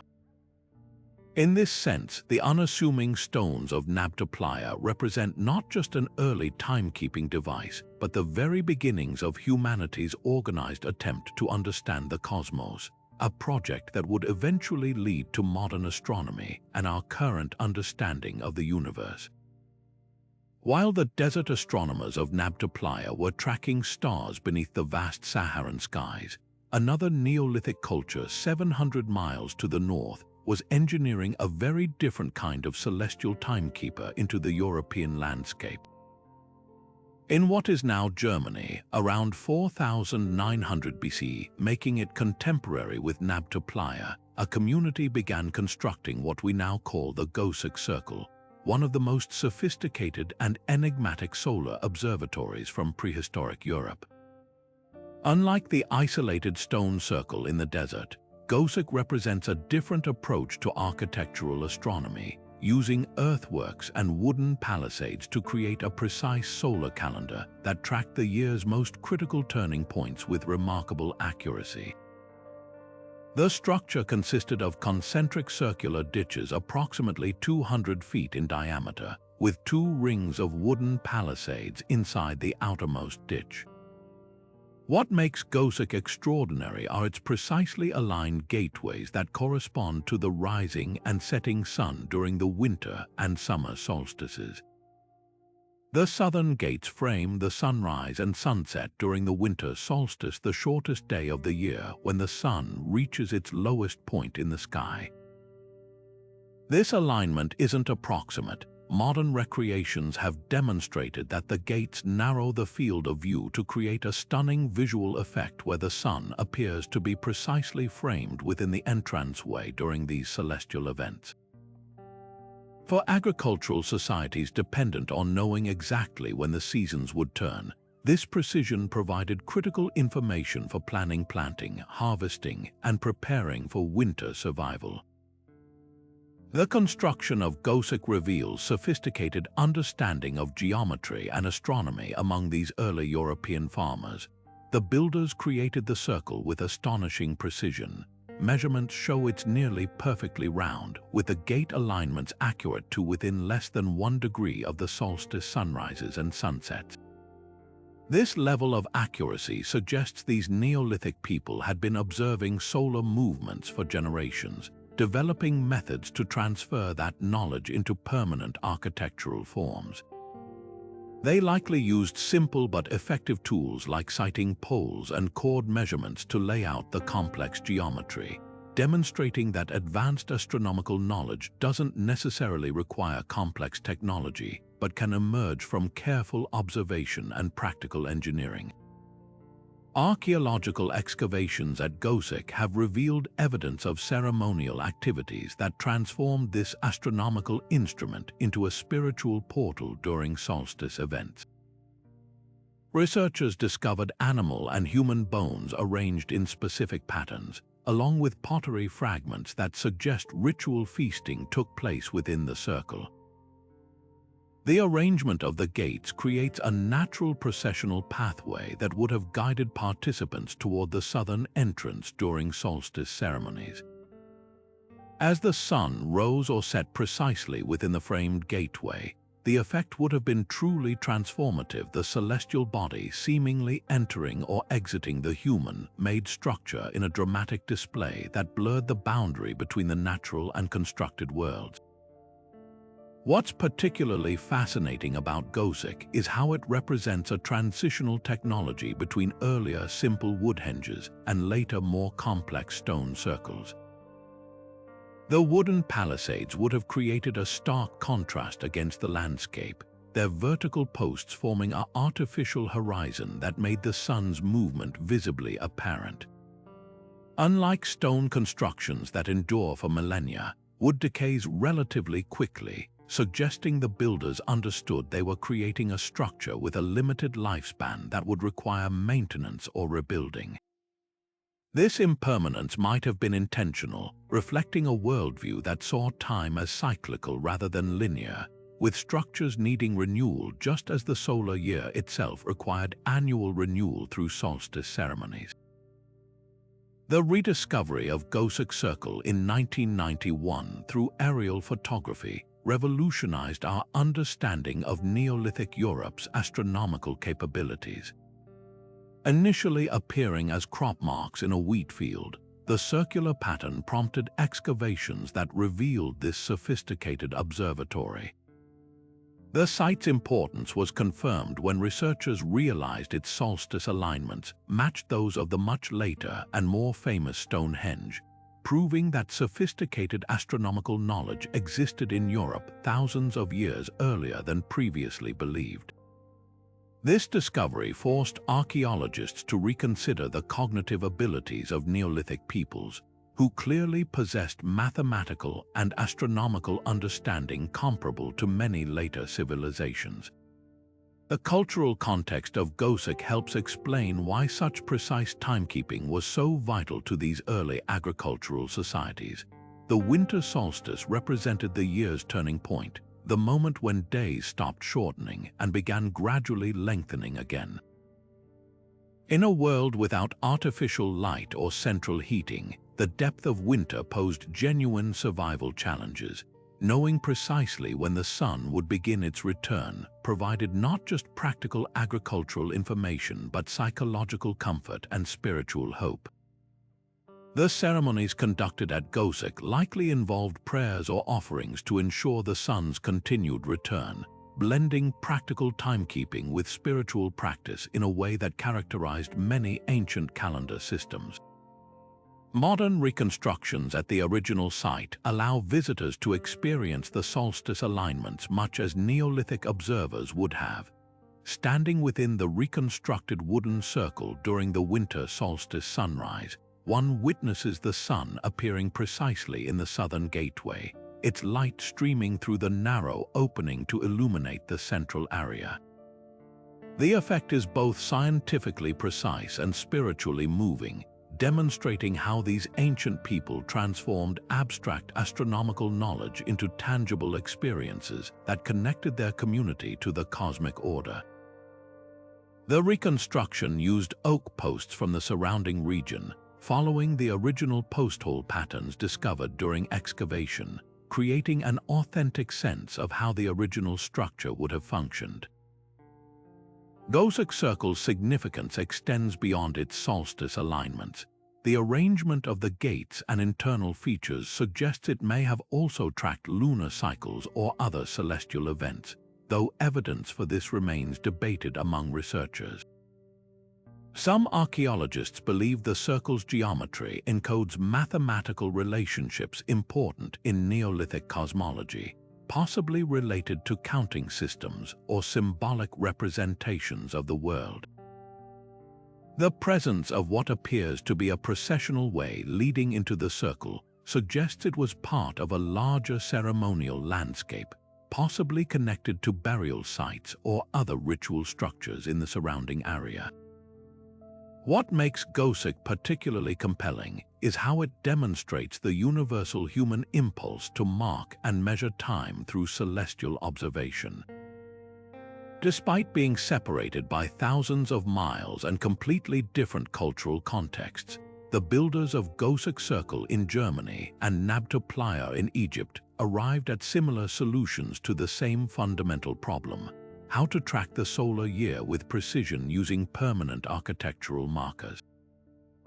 This parallel development suggests that astronomical knowledge emerged independently in multiple regions as human societies transitioned from hunting and gathering to agriculture and needed more precise ways to measure seasonal changes. The portal-like quality of Gosek during solstice events is undeniable. The framed gateways transform from simple architectural features into celestial doorways through which the sun appears to pass at these sacred moments. For Neolithic observers, this would have created a powerful visual metaphor of the sun entering or leaving the human world, reinforcing the idea that the circle was a place where the earthly and celestial realms connected. This interpretation is supported by evidence that the circle was used primarily during these liminal times, the solstices themselves, rather than as a continuously occupied site. It functioned as a special place set apart from daily life, activated only during these critical moments in the solar year when the community needed to reconnect with the cosmic cycles that govern their existence. Returning to the magnificent city of Chichen Itza, we encounter a structure so unique in its design and purpose that it stands apart even among the architectural wonders of the Maya world, the enigmatic Caracol Observatory. This remarkable circular tower, whose name means snail in Spanish for the spiral staircase within, represents one of the most sophisticated astronomical instruments ever created in the ancient world.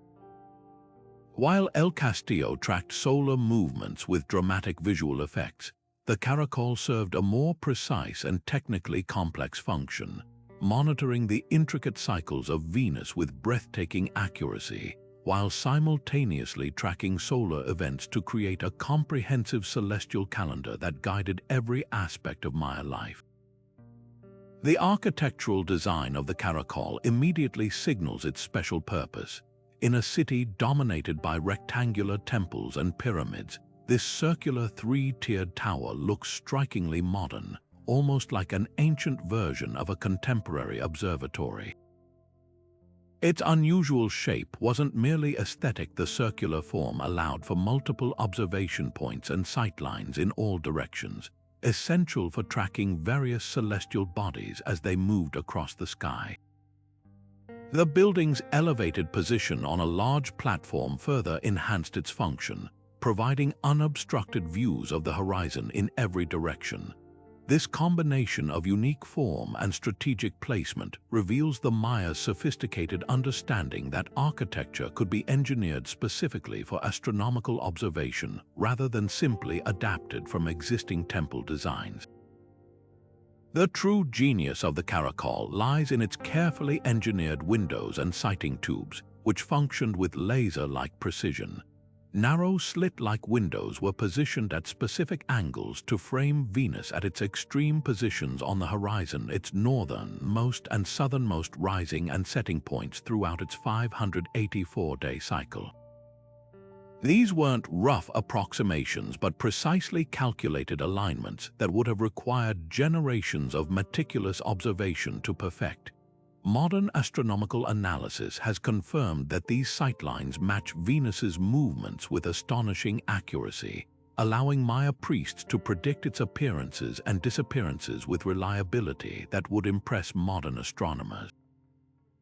The windows essentially served as permanent stone instruments that froze celestial knowledge into architectural form, ensuring future generations could continue these precise observations. Venus held profound significance in Maya cosmology, far beyond its beauty as the morning and evening star.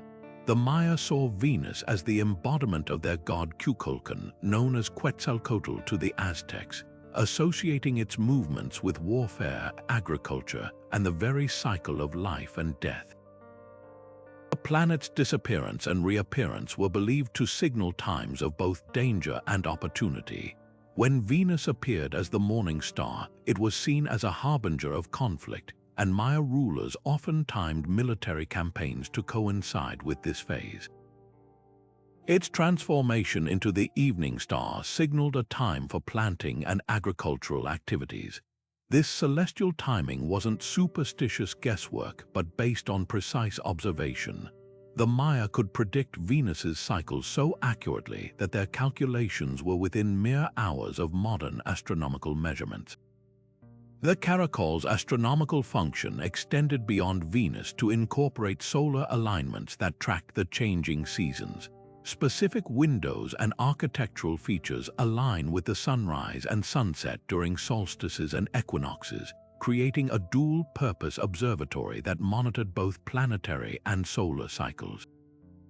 This integrated approach allowed Maya priests to maintain their complex calendar system, which interwove the 260-day sacred calendar with the 365-day solar year and the 584-day Venus cycle. The ability to track these multiple celestial rhythms simultaneously represents a mathematical and astronomical achievement of staggering sophistication, all accomplished without telescopes, written numbers, or modern calculating devices.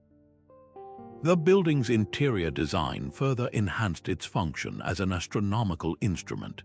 The spiral staircase that gives the Caracol its name likely served as more than just access. It may have functioned as a kind of sighting device itself, with specific steps or openings aligning with celestial events. The corbelled vaulting typical of Maya architecture creates narrow passages that frame specific portions of the sky, while interior doorways and windows align with external features to create precise sightlines. This three-dimensional integration of interior and exterior spaces demonstrates an architectural sophistication that rivals many modern observatories, all achieved with Stone Age technology and profound astronomical insight. The portal-like mythology surrounding the Caracol emerges naturally from its design and function. The narrow windows appear to slice the sky into precise segments, creating framed views that transform the tower into a device for looking not just at the heavens but into the very mechanisms of the cosmos. During important celestial events, when Venus or the Sun appeared perfectly centered in these stone frames, the effect would have seemed magical, as if the building itself was opening a window onto the divine order of the universe. This interpretation was reinforced by the building's isolation from other structures and its unusual circular form, which set it apart as a place where specially trained priests communicated with celestial forces. The practical applications of the Caracol's observations extended into every aspect of Maya society. Priests used their astronomical predictions to schedule agricultural activities, ensuring planting and harvesting aligned with optimal celestial conditions. The timing of religious ceremonies, particularly those involving the worship of Kukulkan, was precisely coordinated with Venus's appearances. Even economic activities like trade missions and political events like royal coronations were scheduled according to these celestial cycles. This integration of astronomy with daily life created a society deeply synchronized with cosmic rhythms, where the abstract movements of heavenly bodies directly influenced practical decisions on the ground. Modern archaeological investigation has revealed the incredible precision of the Caracol's alignments through laser mapping and computer simulations. Researchers using advanced technology have confirmed that the building's sightlines match specific celestial events with accuracy that eliminates any possibility of coincidence. The Maya's ability to achieve this precision through naked eye observation alone stands as one of history's great scientific achievements. Their knowledge of Venus's cycles included understanding its retrograde motion and varying brightness, phenomena that require careful long-term observation to detect and record. This level of astronomical sophistication reveals a scientific tradition that developed entirely independently of European or Asian astronomy, yet reached similar levels of precision. The Caracol's enduring legacy extends beyond its physical structure to influence our understanding of Maya intellectual achievements.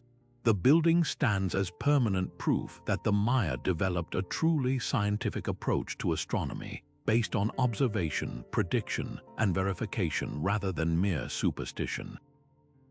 Their astronomical records, preserved in codices like the Dresden Codex, contain Venus tables that remain accurate to within a day over centuries of prediction. This mathematical precision, combined with their architectural innovation, places the Maya among the world's great astronomical traditions, rivaling and in some cases surpassing contemporary European knowledge. What makes the Caracol particularly fascinating is how it represents a specialized scientific structure within a primarily ceremonial complex. While most Maya architecture served multiple functions combining religion, politics, and daily life, the Caracol appears designed specifically for astronomical observation with minimal other uses. This suggests the development of specialized scientific knowledge and possibly a class of professional astronomers who devoted their lives to celestial observation and calculation.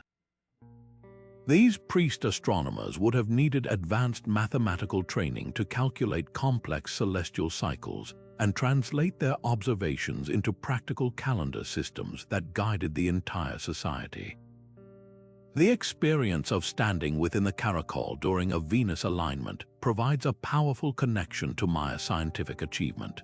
Looking through those narrow stone windows as Venus appears exactly where predicted, one can appreciate the generations of observation and calculation that made this precision possible.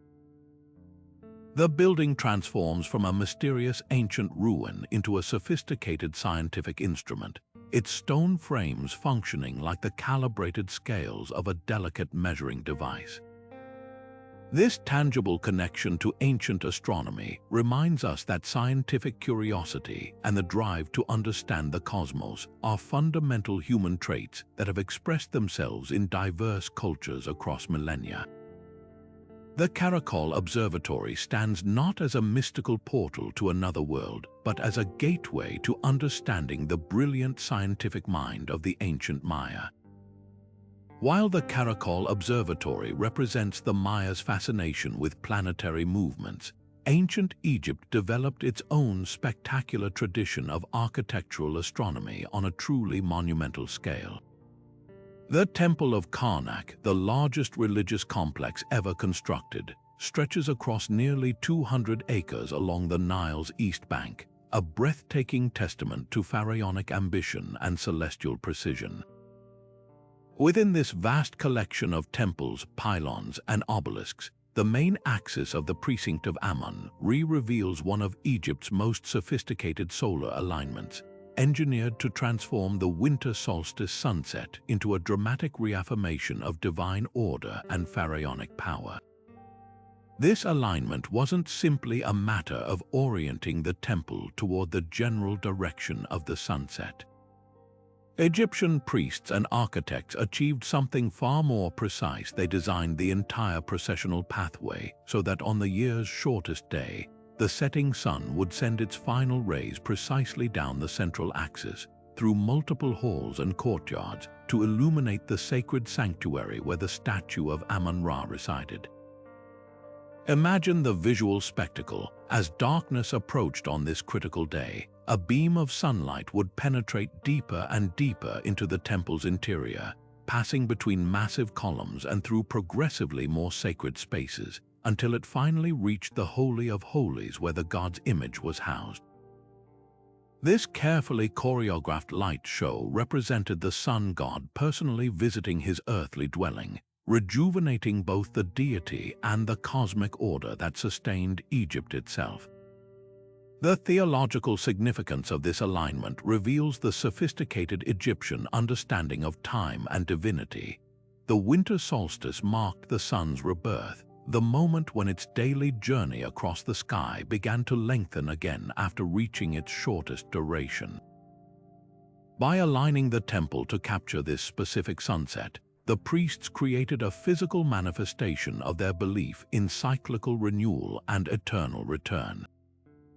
The sunlight reaching Amun-Ra's statue symbolized the god receiving new life energy, which would then radiate outward to bless the pharaoh, the temple, and ultimately all of Egypt. This wasn't merely symbolic theater, it was a crucial ritual that ensured the concept of cosmic balance and order would be maintained for another year, preventing chaos from overwhelming the world. The engineering behind this celestial alignment demonstrates astonishing astronomical and architectural sophistication.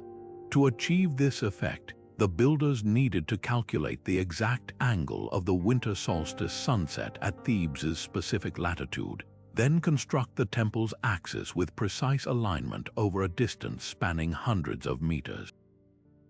They had to account for the temple's elevation, the height of various doorways and walls, and even the gradual sinking of the foundation over centuries. The fact that this alignment continues to function despite the temple's partial ruin and millennia of geological changes testifies to the remarkable precision of its original construction. Modern measurements show the alignment is accurate to within less than 1 degree of the solstice sunset, a margin of error that would be impressive even with contemporary technology. The experiential aspect for ancient worshippers would have been profoundly moving. Ordinary Egyptians wouldn't have witnessed the actual moment of illumination in the inner sanctuary. That privilege was reserved for the pharaoh and high priests. But the general population could observe the preliminary effects as sunlight penetrated deeper into the temple than on any other day of the year. The contrast between the growing darkness outside and the deepening golden light within the temple would have created a powerful sense of entering a sacred realm where normal rules of time and space were suspended. The massive columns of the hypostyle hall, with their carved and painted surfaces, would have transformed the sunlight into a dappled, mystical illumination that enhanced the otherworldly atmosphere. This solstice alignment wasn't an isolated feature but part of a comprehensive astronomical system throughout the Karnak complex. Other temples and structures within the vast precinct align with different celestial events: the summer solstice sunrise, the rising of specific stars, and possibly even lunar cycles. The sacred lake may have served as a reflecting pool for observing celestial bodies, while obelisks functioned as giant sundials and astronomical markers. This integrated approach suggests the Egyptians developed a holistic understanding of celestial mechanics that informed their temple design, creating architectural calendars that tracked multiple cycles simultaneously. The winter solstice alignment represented the most dramatic of these celestial events, but it was part of a broader tradition of architectural astronomy that permeated Egyptian religious practice. The political dimension of this astronomical alignment reveals how science served state ideology in ancient Egypt. The pharaoh, as the intermediary between gods and humanity, derived his authority from his ability to maintain Mat and ensure the sun's continued journey across the sky. The successful annual illumination of Amun-Ra's statue served as divine validation of the current ruler's legitimacy. If the alignment failed due to poor construction or inaccurate calculations, it could be interpreted as the god's disapproval of the pharaoh's reign. This connection between celestial precision and political power explains why such enormous resources were devoted to achieving and maintaining these alignments across generations of temple construction and renovation. What's particularly fascinating about Karnak's solstice alignment is how it evolved over approximately 2,000 years of continuous use and expansion. Successive pharaohs added new pylons, courts, and temples to the complex, yet maintained the essential astronomical orientation established by their predecessors. This long-term consistency suggests the preservation of precise astronomical knowledge across generations of priests and architects who would have used written records, oral traditions, and possibly even architectural models to ensure new construction maintained the critical alignments. The temple itself became a living repository of celestial knowledge, its stones encoding generations of observational data and mathematical calculation. The modern rediscovery and verification of this alignment involved sophisticated archaeological astronomy techniques. Researchers using computer simulations and laser theodolites have confirmed the precision of the solstice alignment, accounting for changes in the Earth's axial tilt over millennia. These studies have revealed that the alignment was even more precise when the temple was first constructed, before geological shifts and structural changes slightly altered the original sightlines.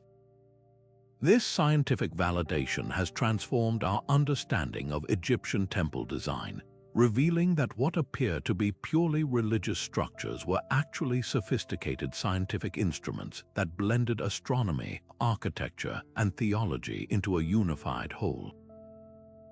The enduring power of Karnak's winter solstice alignment continues to draw visitors and researchers who seek to experience this ancient astronomical marvel. While the inner sanctuary no longer contains the statue of Amun-Ra, the visual effect of the setting sun aligning with the temple axis remains a breathtaking spectacle that connects us directly with the ancient Egyptian worldview.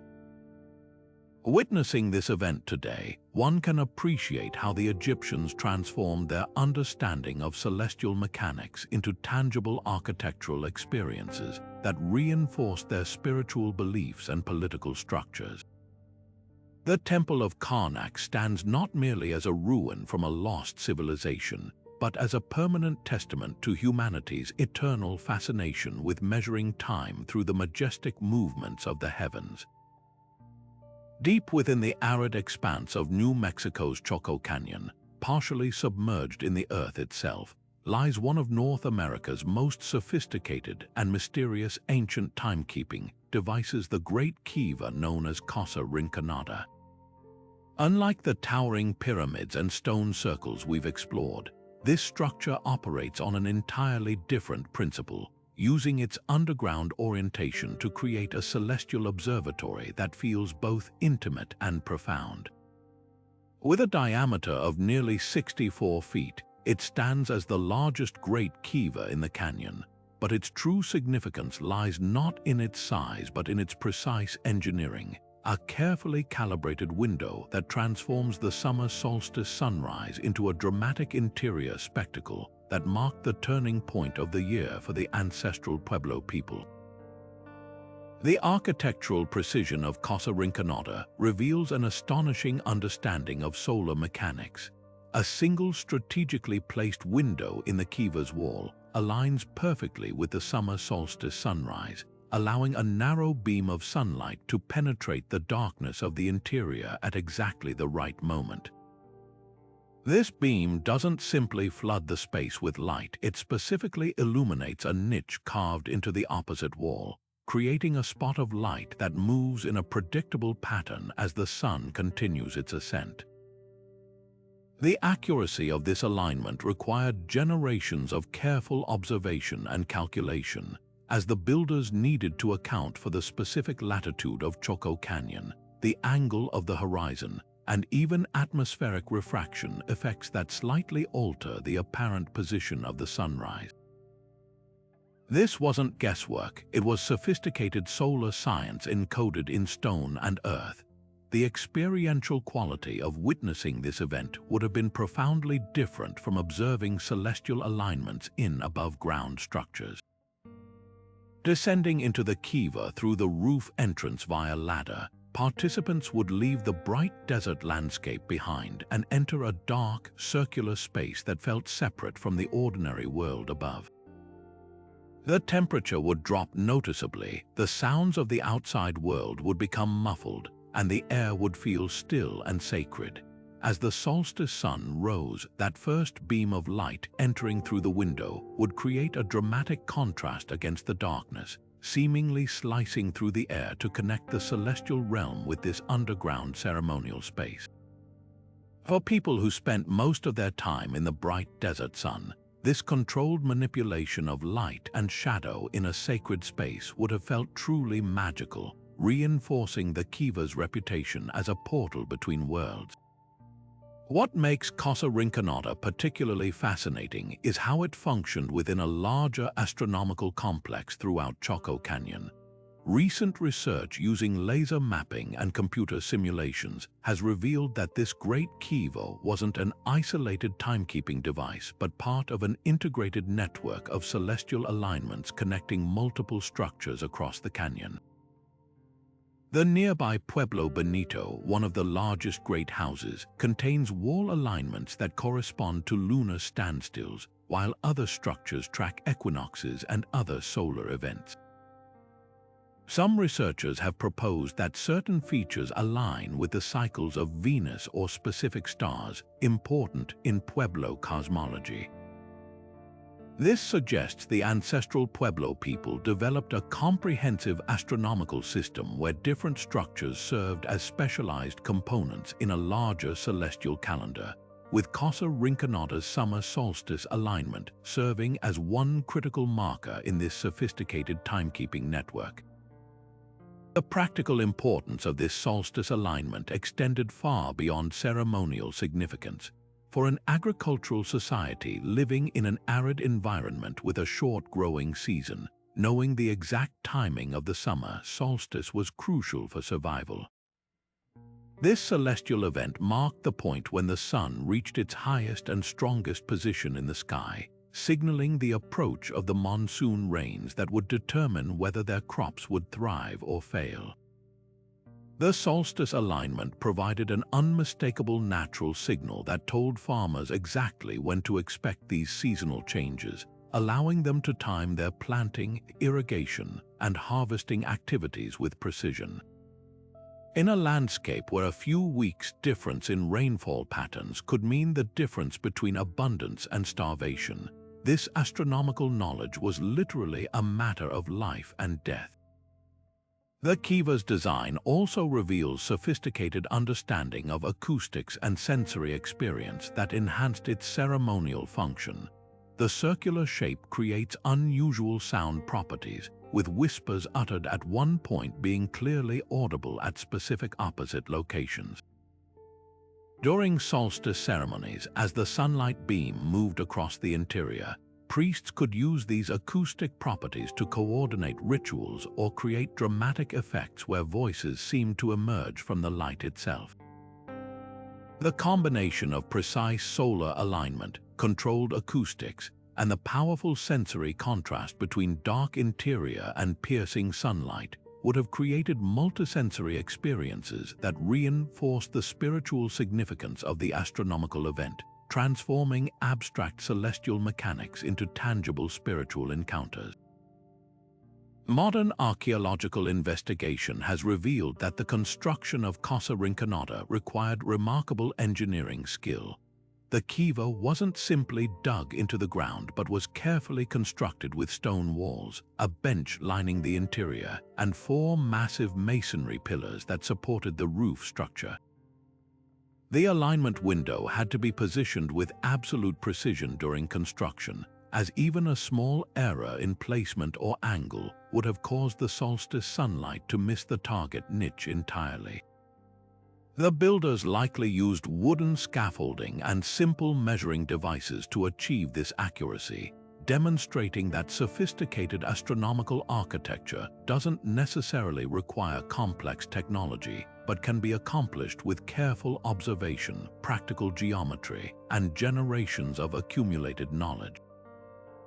The preservation of Casa Rinconada's alignment over nearly 1,000 years speaks to the enduring importance of celestial timekeeping in ancestral Pueblo culture. Despite earthquakes, erosion, and centuries of exposure to the elements, the structure maintains its solstice alignment with remarkable fidelity. This durability was essential for a calendar system that needed to remain accurate across generations, ensuring that each successive year could be properly measured and celebrated. The kiva's underground construction actually contributed to its preservation, protecting critical architectural features from the weathering that affected above-ground structures. Modern visitors can still witness the solstice alignment today, creating a direct connection across centuries to the astronomical achievements of the people who built this sophisticated timekeeping device. What's particularly compelling about Casa Rinconada is how it represents a different philosophical approach to timekeeping compared to the monumental structures we've examined elsewhere. Rather than imposing human architecture upon the landscape, the ancestral Pueblo people worked with the natural environment, using the earth itself as part of their observatory. The underground orientation created a connection between celestial cycles and the underworld, reflecting a cosmology that saw time as emerging from the earth rather than descending from the heavens. This different perspective on the relationship between humanity, the cosmos, and the natural world produced a unique form of architectural astronomy that was no less sophisticated than the towering pyramids of Egypt or the stone circles of Europe, just differently conceived and executed. The portal-like interpretation of Casa Rinconada emerges naturally from its design and ceremonial use. The experience of descending from the bright external world into the dark interior, then witnessing sunlight precisely targeted to specific locations within this underground space, would have created a powerful sense of transitioning between different realms of existence. The kiva's circular form, with its central fire pit representing the place of emergence from the underworld in Pueblo cosmology, reinforced this function as a point of connection between different worlds. For early Anglo explorers who encountered these structures without understanding their astronomical function, the combination of underground location, precise geometry, and dramatic light effects naturally suggested mystical portals rather than the sophisticated timekeeping devices they actually represented. Leaving behind the subterranean world of Casa Rinconada, We now journey to the lush Puc Hills of Mexico's Yucatan Peninsula, where the magnificent governor's palace at Uxmal rises as a breathtaking testament to Maya architectural genius and astronomical precision. This structure represents a fascinating evolution in ancient timekeeping rather than tracking the sun's annual journey or the moon's cycles. Its primary celestial relationship is with the planet Venus, demonstrating the Maya's sophisticated understanding of planetary movements and their integration of this knowledge into civic architecture. The palace's extraordinary length, stretching over 320 feet, and its elevated position on a massive artificial platform create an imposing presence that dominates the ceremonial center of Uxmal. Yet its true significance lies hidden in its precise orientation toward Venus's most extreme southern position on the horizon. The astronomical sophistication behind this Venus alignment reveals the Maya's remarkable planetary knowledge. Venus follows a complex 584-day cycle, during which it appears as both the morning and evening star, and its positions on the horizon vary significantly throughout this period. The southern extreme, the farthest point south where Venus rises or sets during its cycle, occurs only once every 8 years in a pattern that required generations of precise observation to recognize and predict. The fact that the governor's palace was deliberately aligned to this specific point demonstrates that Maya astronomers had not only identified this cycle, but could calculate its patterns with astonishing accuracy. This knowledge was encoded directly into the palace's orientation, transforming the entire building into a permanent record of celestial mechanics that would continue to function as an astronomical marker for centuries. What makes this alignment particularly impressive is the precision required to achieve it. Unlike solar alignments that target the much broader rising or setting arc of the sun, planetary alignments require far greater accuracy since planets occupy much smaller points in the sky. The builders needed to determine the exact azimuth of Venus's southern extreme, then orient the massive palace with this bearing. Modern archaeoastronomical measurements have confirmed the alignment's accuracy, showing that the central doorway of the palace frames Venus at its southernmost setting point when viewed from a specific observation point to the southwest. This precision suggests the Maya developed specialized tools and techniques for measuring planetary positions that went far beyond simple horizon observation. The palace's architectural design enhances its function as a Venus observatory. The long, flat facade creates an artificial horizon against which Venus's movements could be precisely tracked. The numerous doorways and openings may have served as additional sighting devices, allowing priests to monitor the planet's progression along the horizon throughout its cycle. The building's elevation on its massive platform provided an unobstructed view of the southwestern horizon, essential for observing the planet's setting positions. This integration of practical astronomical function with civic architecture represents a unique approach to timekeeping rather than building separate observatories like the Caracol at Chichen Itza. The Uxmal architects incorporated celestial observation directly into the seat of political power. The significance of Venus in Maya cosmology helps explain why such precise alignment was deemed worthy of incorporation into this important civic structure. Venus was associated with warfare, fertility, and the god Kukulkan, known as Quetzalcoatl to the Aztecs. Its appearances and disappearances were believed to influence human affairs, particularly military campaigns and agricultural activities. Maya rulers often timed wars to coincide with specific Venus phases, believing the planet's influence would bring them victory. By aligning the governor's palace with Venus's southern extreme, the rulers of Uxmal were making a powerful statement about their connection to celestial forces and their ability to harness this astronomical knowledge for the benefit of their city. The building itself became a physical manifestation of the ruler's role as intermediary between the celestial and earthly realms. The palace's intricate facade carvings add another layer to its astronomical significance. The elaborate mosaics of stone masks, geometric patterns, and mythological scenes likely encode additional calendar information and celestial symbolism. Some researchers believe the repeating patterns of Venus symbols and astronomical motifs represent specific cycles or events in Maya cosmology. The famous Venus throne found at Uxmal, with its planet-related iconography, suggests that Venus observation was central to the city's religious and political life. These carvings would have served as a permanent record of astronomical knowledge, ensuring that even if the oral traditions were lost, the information would remain encoded in the architecture for future generations to decipher.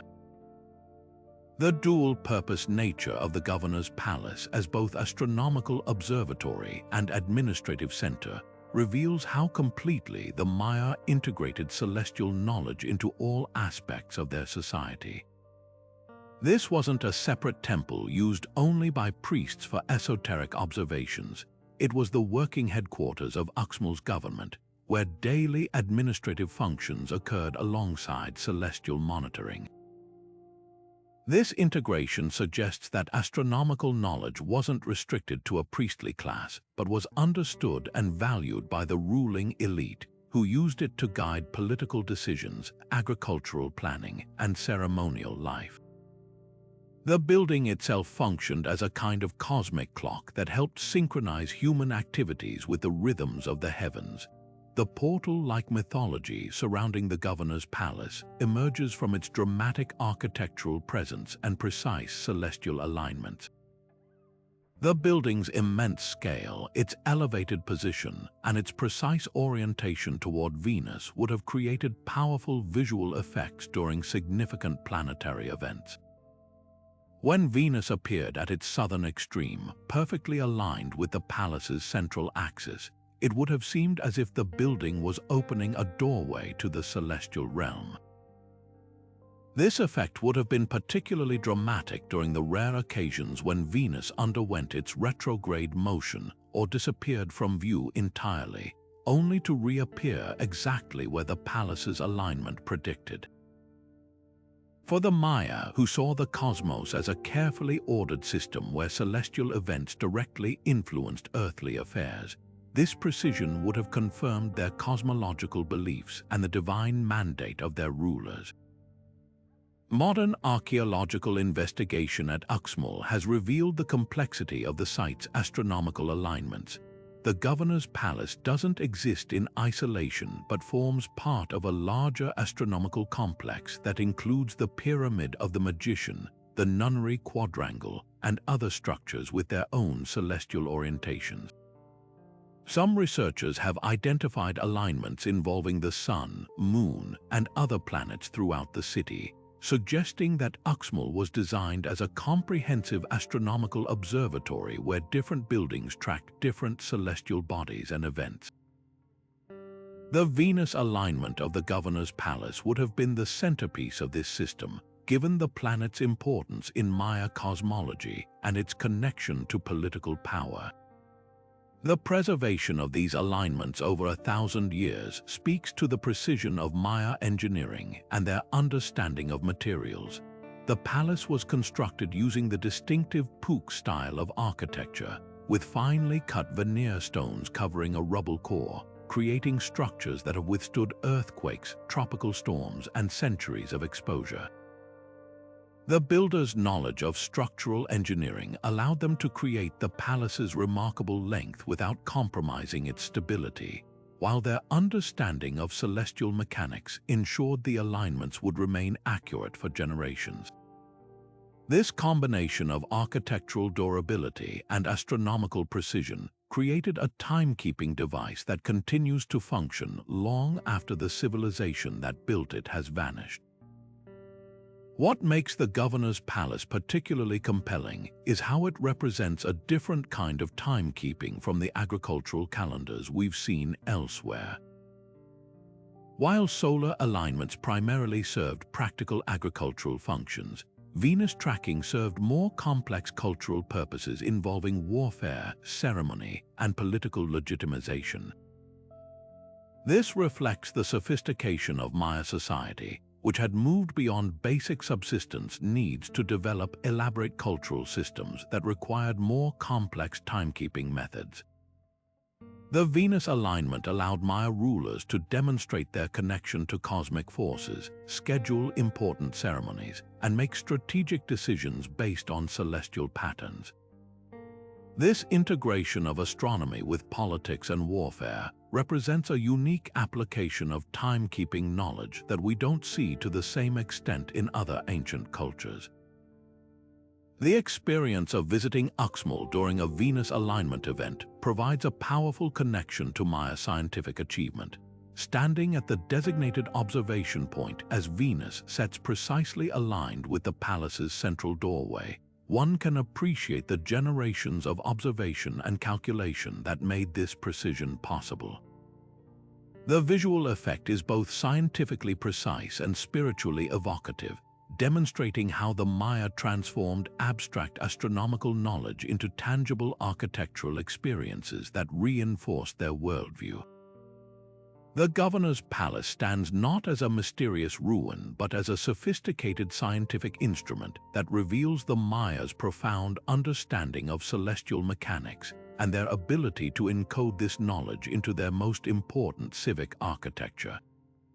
While the massive stone circles and towering pyramids we've explored represent humanity's grand public monuments to celestial observation, some of the most intimate and precisely engineered timekeeping devices were created for much more personal encounters with the cosmos.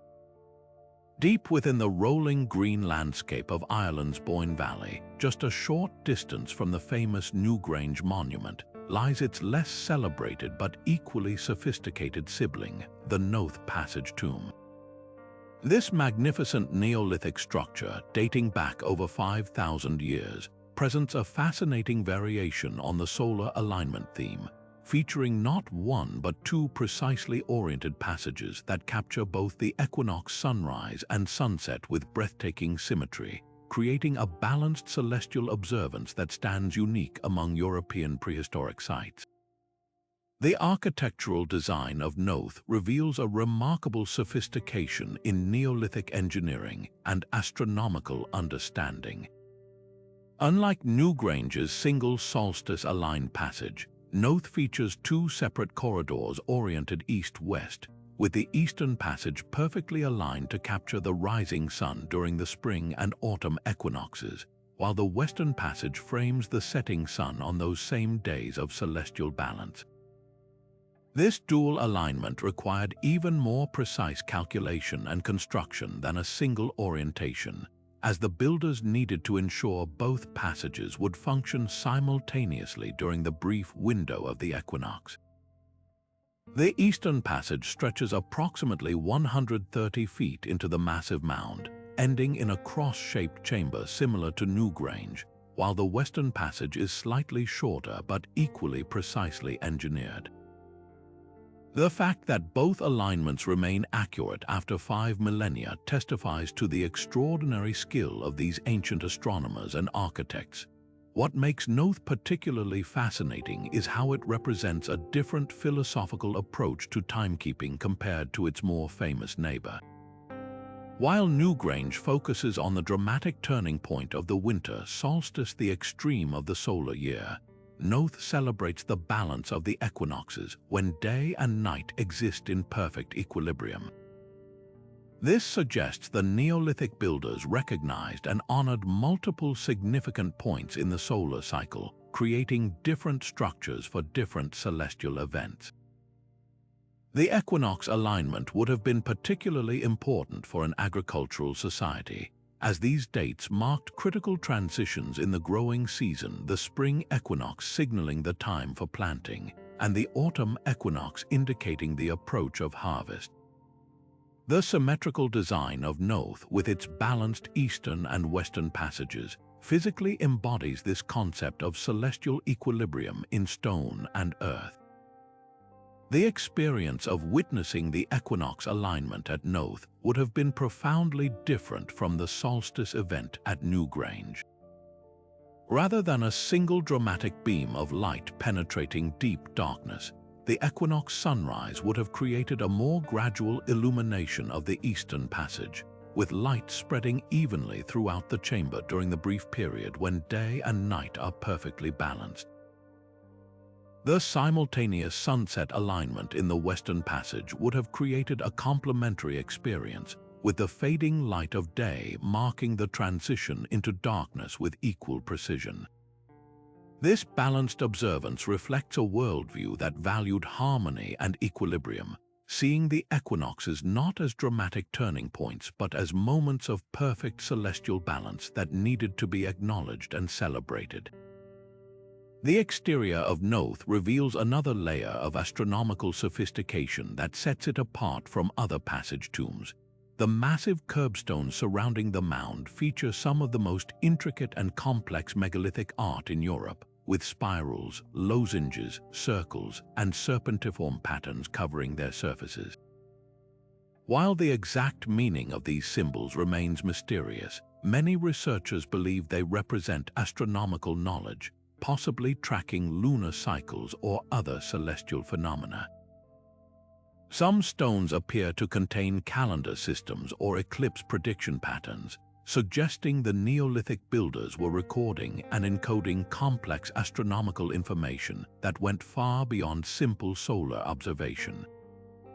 The curbstone at the entrance to the eastern passage is particularly spectacular, covered with elaborate designs that may have served as a symbolic map of the cosmos or a recording device for celestial events. The scale of Noth is truly monumental. The main mound measures approximately 40 feet in height and 220 feet in diameter, making it the largest passage tomb in the Boyne Valley complex.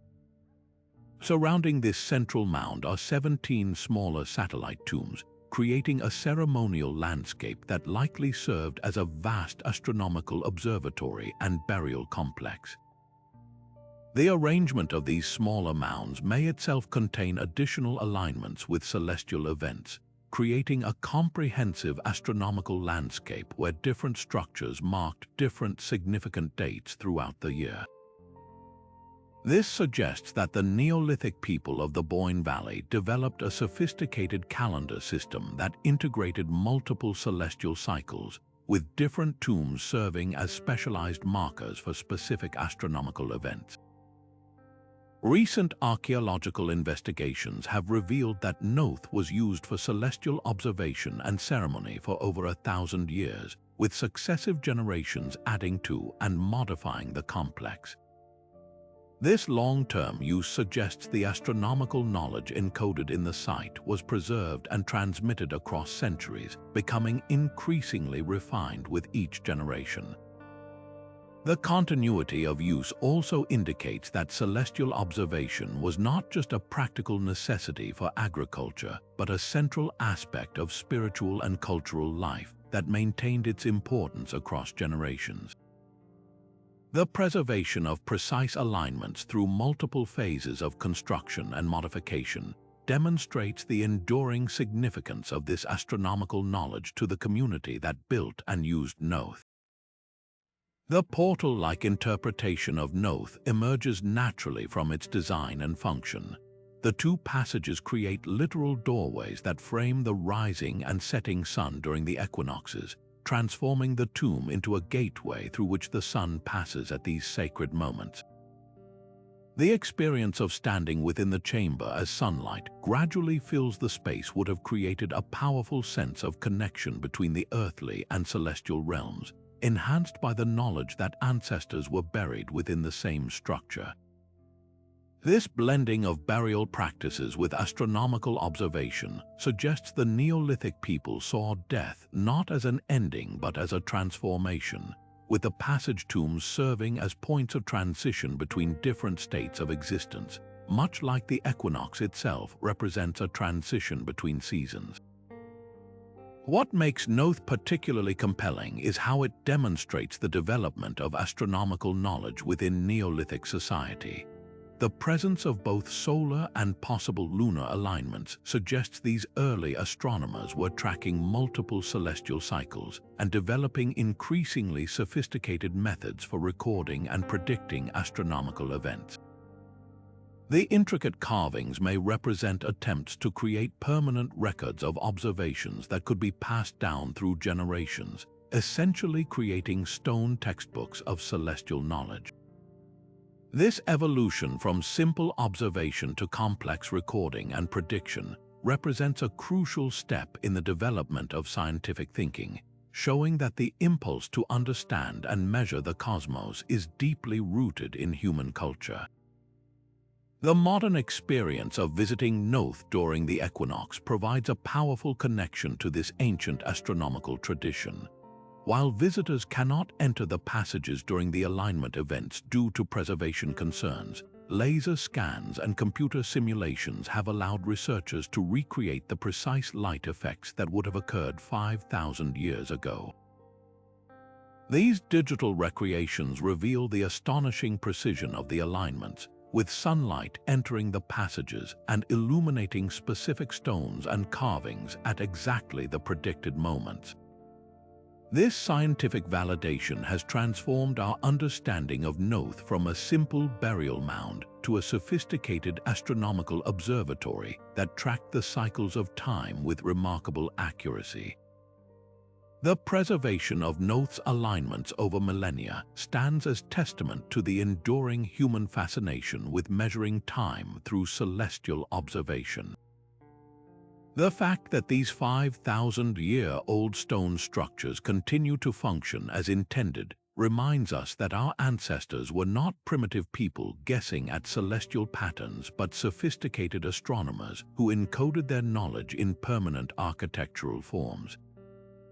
Noth represents a beautiful synthesis of practical timekeeping, spiritual belief, and artistic expression, a place where the abstract concept of celestial balance was made tangible through precise engineering and profound symbolism. This dual-aligned tomb continues to mark the eternal dance of light and darkness, just as it did when the first farmers of the Boyne Valley gathered to witness the sun's perfect balance between day and night. While the governor's palace at Uxmal demonstrated the Mayas' sophisticated tracking of Venus, another remarkable architectural innovation reveals how they systematically observed the sun's annual journey across the sky. Scattered throughout the Maya world, from the dense jungles of Guatemala to the flat plains of the Yucatan, we find structures known to archaeologists as E-group complexes, carefully arranged architectural ensembles that functioned as precise solar observatories. These complexes typically feature a long, low platform supporting three structures on the east side, facing a solitary pyramid on the west. This distinctive layout wasn't merely ceremonial. It represented a brilliant solution to the challenge of tracking the sun's changing positions throughout the year with nothing but stone structures and careful observation. The operational principle behind these E-group complexes reveals the Mayas' deep understanding of solar mechanics. The eastern platform's three structures served as fixed markers against which the rising sun would appear at different times of the year. During the solstices, the sun would rise at the extreme northern or southern ends of this platform, while at the equinoxes it would appear directly over the central structure. The Western Pyramid functioned as the primary observation point, where priests or astronomers would position themselves to note exactly where the sunrise occurred relative to these eastern markers. This simple yet effective system allowed them to determine critical dates in the solar year with remarkable precision, creating a reliable calendar that guided agricultural activities and religious ceremonies across the Maya world. What makes these complexes particularly fascinating is their antiquity. They date back to the preclassic period around 1000 BCE, demonstrating that the Maya were developing sophisticated astronomical knowledge centuries before their famous classic period achievements. The presence of E-groups at numerous sites suggests this was a widespread tradition rather than a local innovation, with knowledge being shared across the Maya world. The consistency in design across different regions and time periods indicates these complexes served a vital function that remained important for generations, providing a stable calendrical system that helped coordinate activities across a civilization without centralized political control. The architectural design of these complexes evolved over time, reflecting increasing astronomical sophistication. Early E-groups featured relatively simple structures, but later versions became more elaborate, with precise alignments and additional features that enhanced their timekeeping function. Some complexes incorporated markers for tracking lunar cycles or Venus positions alongside the primary solar observations, creating multi-functional astronomical instruments. The Western pyramids often were constructed or modified to improve sightlines, with steps, platforms, or special observation points that allowed for more precise readings of the sunrise positions. This architectural evolution demonstrates how the Maya continuously refined their astronomical knowledge, building upon generations of observation and calculation. The practical importance of these solar observations extended to every aspect of Maya life. For agricultural societies living in regions with distinct wet and dry seasons, knowing exactly when to plant crops was absolutely critical. The E-group complexes provided unambiguous signals that told farmers when the rains were likely to begin, when the dry season would arrive, and when to expect seasonal changes that affected crop growth. This celestial timing was particularly important for maize cultivation, the staple crop that sustained Maya civilization. The observatories essentially functioned as agricultural planning centers, where celestial knowledge was translated into practical guidance that ensured food security for entire communities. Beyond their practical function, these complexes held profound spiritual significance for the Maya. The cyclical movement of the sun across the horizon was seen as a manifestation of cosmic order and divine balance. The E-group layout physically embodied this cosmological concept, with the three eastern structures representing the three hearthstones of creation in Maya mythology, which were associated with the stars in Orion's belt. The sunrise's journey between these markers throughout the year would have been interpreted as the sun god moving between these cosmic positions, creating a powerful connection between celestial mechanics and mythological narratives. This blending of science and spirituality characterized Maya astronomy, where practical timekeeping was inseparable from religious understanding. The portal-like appearance of these complexes emerges from their dramatic architectural arrangement and the celestial events they framed. During solstice and equinox sunrises, the carefully positioned structures would create precise frames around the rising sun, making it appear as if the sun was emerging through a gateway formed by human architecture. For Maya observers, this visual effect would have reinforced the idea that these were places where the earthly and celestial realms connected, where human-built structures could literally capture and measure the movements of the gods. The long eastern platform with its three structures created a kind of celestial measuring stick against which the sun's annual journey could be tracked, transforming abstract astronomical concepts into tangible, visible phenomena. Modern archaeological investigations at sites like Uaxactun in Guatemala have revealed the remarkable precision of these ancient observatories. Researchers using laser mapping and computer simulations have confirmed that the alignments correspond exactly to significant solar events, with margins of error often less than 1 degree. At Uaxactun's Group E complex, the sun rises behind the northern structure during the summer solstice, behind the central structure during the equinoxes, and behind the southern structure during the winter solstice. This precision demonstrates that Maya astronomers had developed methods for determining true east with remarkable accuracy, and for transferring that knowledge into permanent architectural forms that would continue functioning for centuries. The enduring legacy of E-group complexes is evident in how they influenced later Maya architecture and urban planning. Even as Maya cities grew more elaborate, the basic E-group layout continued to appear, often incorporated into larger ceremonial complexes. The orientation of entire cities was sometimes based on the solar alignments established by these observatories, with major streets and buildings aligned to cardinal directions determined through astronomical observation. This demonstrates how celestial knowledge fundamentally shaped Maya civilization, influencing not just their calendar systems but their very conception of space and urban design. The E-group complexes represent the foundation upon which later astronomical achievements were built, providing the basic framework for understanding solar movements that would eventually be refined into the sophisticated calendar systems for which the Maya are justly famous.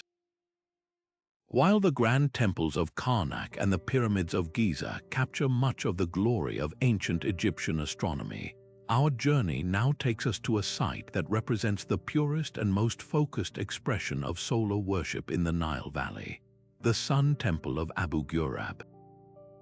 Built during the 5th dynasty by Pharaoh Nusera Inai around 2400 BCE, this remarkable structure was dedicated exclusively to the sun god Ra, functioning as both a sophisticated astronomical observatory and the stage for some of the most dramatic solar ceremonies ever conceived by the ancient Egyptians.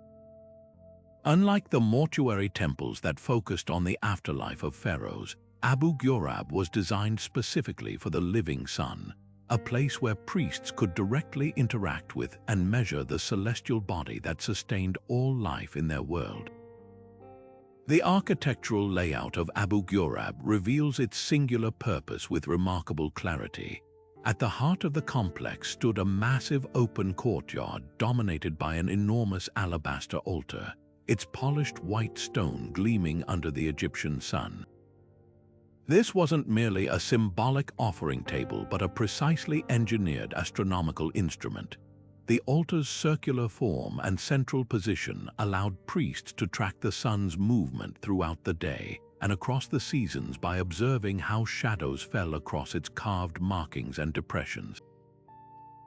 The entire temple was oriented with precise astronomical alignment, its main axis positioned to capture significant solar events throughout the year. The surrounding walls featured carefully placed observation points and sighting devices that enabled precise measurement of the sun's changing altitude and azimuth, transforming the entire complex into a giant stone sundial and solar calendar.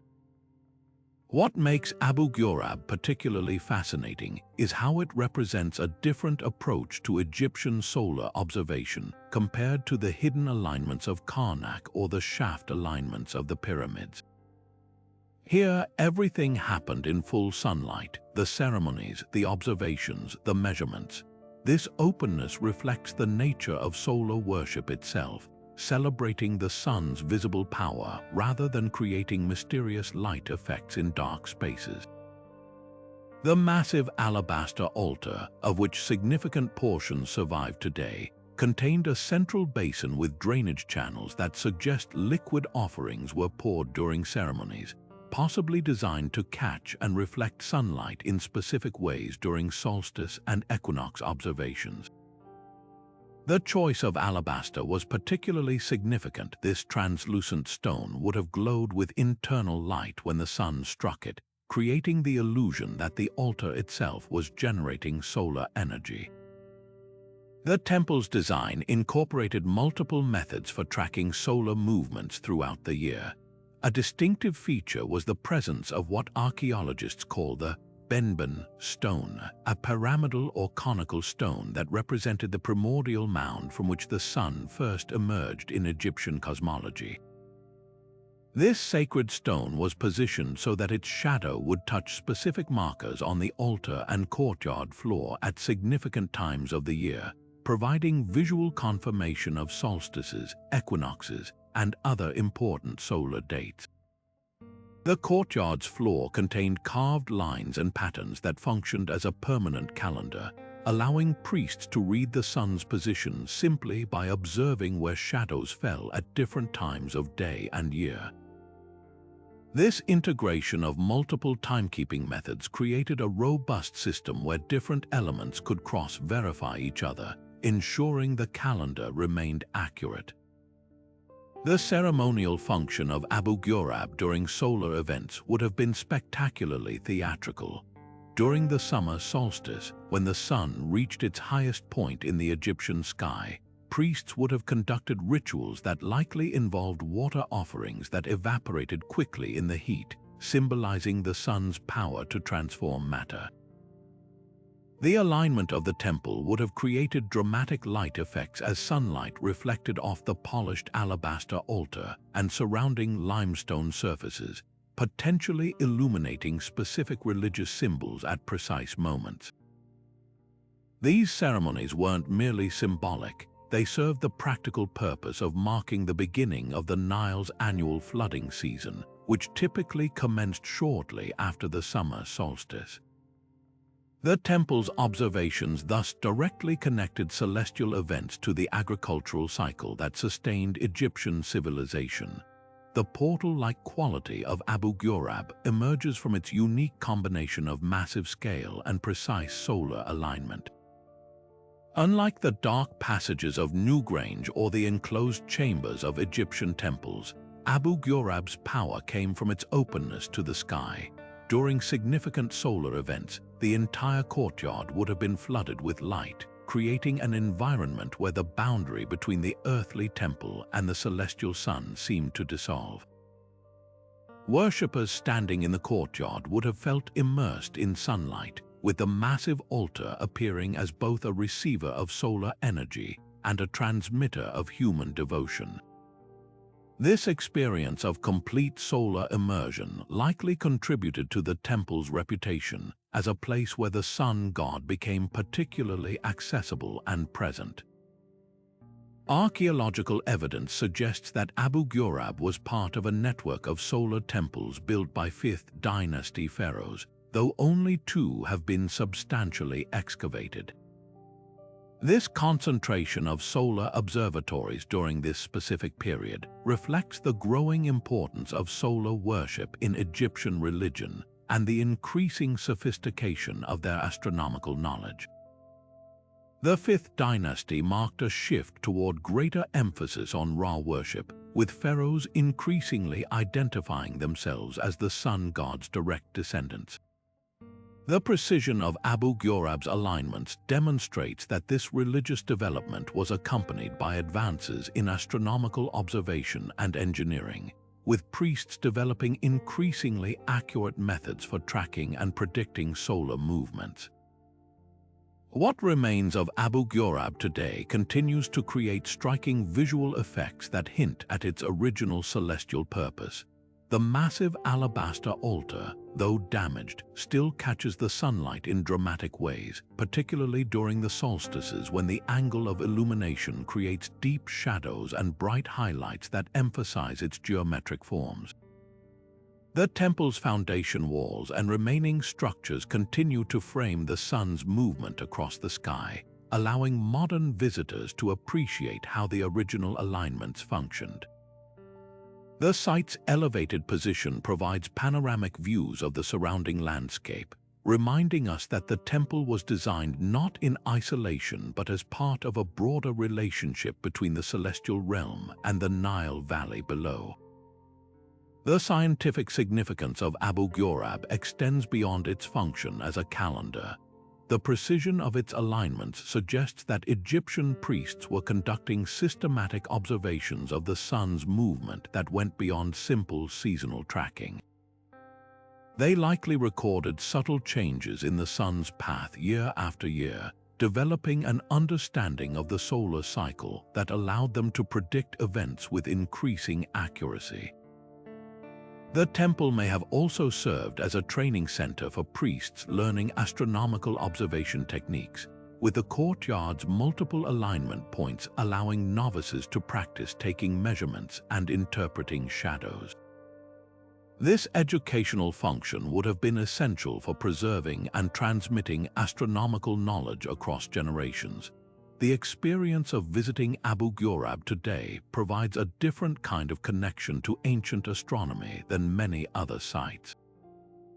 Without dark passages or dramatic light beams, the temple's astronomical function requires more imagination to reconstruct, yet its solar-focused design is arguably more transparent. Standing in the open courtyard, one can easily visualize priests moving between observation points, checking shadow positions on the altar, and conducting ceremonies timed to the sun's movement across the sky. The site's relative simplicity compared to later Egyptian temples makes its timekeeping function more apparent, revealing the basic principles of solar observation that underpin the more complex alignments found in other structures. Abu Ghurab represents a crucial chapter in the development of architectural astronomy, demonstrating how the ancient Egyptians refined their understanding of solar movements through careful observation and innovative engineering. The temple stands as a testament to their ability to create specialized structures dedicated specifically to celestial timekeeping, where every architectural element served both practical and spiritual functions in measuring the sun's journey. Its open-air design celebrates the visible nature of solar astronomy, creating a direct and uninterrupted relationship between human observers and the celestial body they sought to understand and worship. This approach to timekeeping, based on direct observation rather than hidden alignments, represents a different but equally sophisticated strand in humanity's eternal project of measuring time through the majestic movements of the heavens. Towering above the Roman Agora in Athens stands one of the most remarkably complete and sophisticated timekeeping devices to survive from the ancient world, the beautiful octagonal structure known as the Tower of the Winds. Constructed around 50 BC by the Macedonian astronomer Andronicus of Syrtis, this elegant marble tower represents a fascinating departure from the massive stone calendars we've explored previously.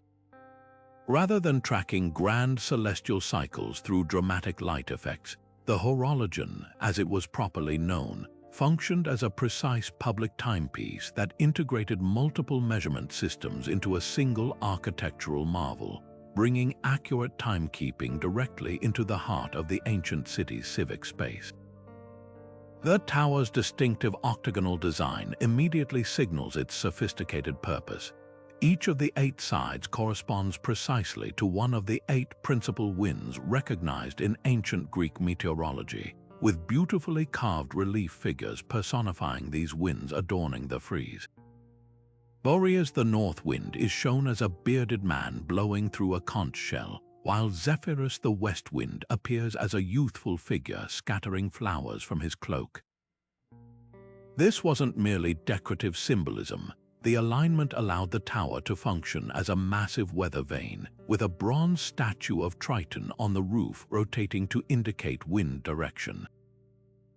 For a maritime culture like ancient Greece, where wind patterns determined sailing conditions and agricultural success, this meteorological function was every bit as practical as the timekeeping features, creating a building that served as both clock and weather station for the entire community. What truly set the horologion apart was its integration of multiple timekeeping technologies, each complementing the others to provide accurate time regardless of weather conditions or time of day. The exterior walls featured 8 sundials, one on each face, allowing time telling from morning until evening as the sun moved across the sky. The precision of these sundials reveals advanced understanding of geometry and solar movement. Each had to be calibrated for the specific angle of its wall and the latitude of Athens. On cloudy days or at night, when the sundials were useless, a sophisticated water clock inside the tower took over timekeeping duties. This clepsydra used a steady flow of water from a sacred spring on the Acropolis to measure hours, with the changing water level indicating the passage of time on some form of display mechanism. possibly with a floating indicator or automated figures. The interior mechanism of the water clock represented a marvel of ancient engineering. While the exact design hasn't survived, descriptions from Vitruvius and other ancient sources suggest it involved a complex system of reservoirs and siphons that maintained constant water pressure, ensuring consistent time measurement regardless of how much water remained in the system. This constant flow principle was crucial for accuracy, as simple draining containers would measure time increasingly slowly as the water level dropped. The horologian's clepsydra may have also included automated displays that showed the hour, making it one of the earliest examples of a public clock that could be read easily by citizens going about their daily business in the agora below.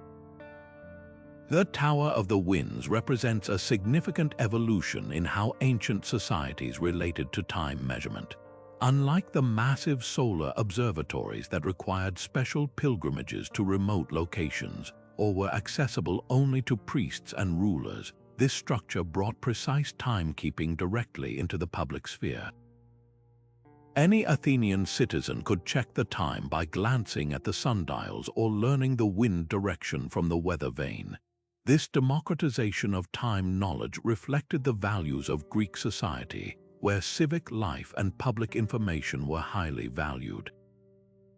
The tower essentially functioned as the central timepiece for the entire city, helping coordinate business, legal proceedings, and social activities according to a standardized temporal framework. The building's sophisticated design extended to its astronomical alignments as well. The octagonal form wasn't merely aesthetic, it aligned with the cardinal and intercardinal directions, creating natural relationships with solar movements throughout the day and year. The sundials were precisely calibrated to account for the sun's changing altitude through the seasons, ensuring reasonable accuracy year-round. Some researchers believe the tower may have also tracked specific celestial events important to the Athenian calendar, though its primary function was clearly the measurement of hourly time rather than seasonal cycles. This focus on dividing the day into equal hours represents an important conceptual shift from tracking seasonal changes to measuring uniform time units. Despite its clear scientific function, the Tower of the Winds naturally attracted mythological interpretations throughout its long history. Early Christians believed it was the grave of Philip of Macedon, while Ottoman travelers thought it contained the tomb of two legendary figures. These mystical interpretations emerged from the building's unusual design and mysterious function. To people who had lost the knowledge of its original purpose, the 8 wind gods and unusual architecture suggested supernatural origins. The tower's survival through centuries of different cultural regimes, Greek, Roman, Byzantine, Ottoman, testifies to its enduring fascination, with each era finding new meanings in its elegant marble walls. The architectural influence of the horologion extends far beyond ancient Athens.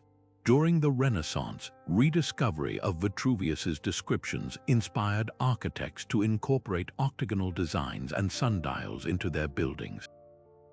The tower's image appeared in numerous architectural treatises, influencing structures across Europe. In the 18th century, the Tower of the Winds became particularly famous through drawings brought back by British architects, inspiring the construction of similar observatories and garden temples throughout England.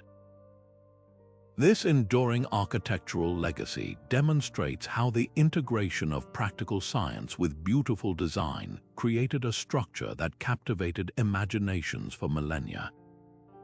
What makes the Tower of the Winds particularly significant in our exploration of ancient timekeeping portals is how it represents a transition toward the modern concept of time measurement.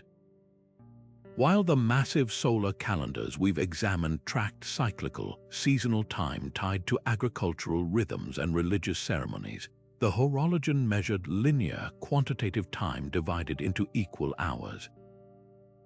This shift toward standardized time units was essential for the complex scheduling needs of urban life, allowing citizens to coordinate activities with precision unknown in primarily agricultural societies. The tower stands as a beautiful synthesis of multiple timekeeping traditions, solar, hydraulic, and meteorological, all integrated into a single public monument that served both practical and aesthetic functions in the heart of ancient Athens. The preservation of the Tower of the Winds is nothing short of miraculous.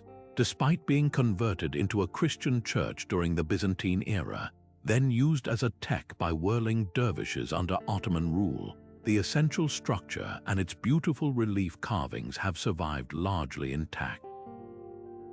The recent restoration has revealed the original bright colors that once adorned the marble, reminding us that ancient Greek architecture was often vividly painted rather than the pure white we typically imagine. This colorful appearance would have made the tower even more striking in its original setting, a brilliant splash of color and intricate carving amidst the more utilitarian structures of the Roman agora. Standing before the Tower of the Winds today, one can appreciate how it represents a different kind of portal, not a gateway to other worlds, but a bridge between different ways of understanding time itself. The building connects the cyclical time of nature measured by sun and wind with the linear time of human society measured in equal hours. It stands as permanent proof that the ancient world's scientific achievements extended far beyond massive stone calendars to include precise mechanical timekeeping that would eventually lead to the clocks we use today. The horologion reminds us that the human desire to measure and understand time has always driven innovation, blending art, science, and architecture into creations that continue to inspire wonder millennia after their construction. Moving beyond the singular wonder of Machu Picchu's Intihuatana, we discover that the Inca Empire was dotted with similar astronomical instruments known collectively as Intihuatana, or hitching posts of the sun. These precisely carved stone structures were not unique occurrences, but rather a systematic technology deployed across the vast expanse of Tahuantinsuyo, the Inca realm. Found at major sites like Pisac, Ollantaytambo, and even on the sacred island of the Sun in Lake Titicaca, these devices formed a network of celestial observatories that allowed the Inca to synchronize their empire with the rhythms of the cosmos. Each Intihuatana, while sharing the same core function, was uniquely tailored to its specific location and altitude, its angles calibrated to the local horizon to track the sun's movement with impeccable accuracy. The genius of these stones lies in their elegant simplicity and sophisticated design. Unlike complex mechanisms that could break or decay, the Intihuatana were masterpieces of solid-state astronomy, engineered directly into the living rock of mountaintops. They typically feature a series of carved angles, planes, and sometimes cylindrical protrusions. As the sun traveled its daily arc across the sky, these precisely shaped surfaces cast shadows that moved in a predictable dance across the stone. Priests and astronomers trained in reading these shadow patterns could identify not only the solstices and equinoxes, but numerous intermediate dates critical for the agricultural calendar.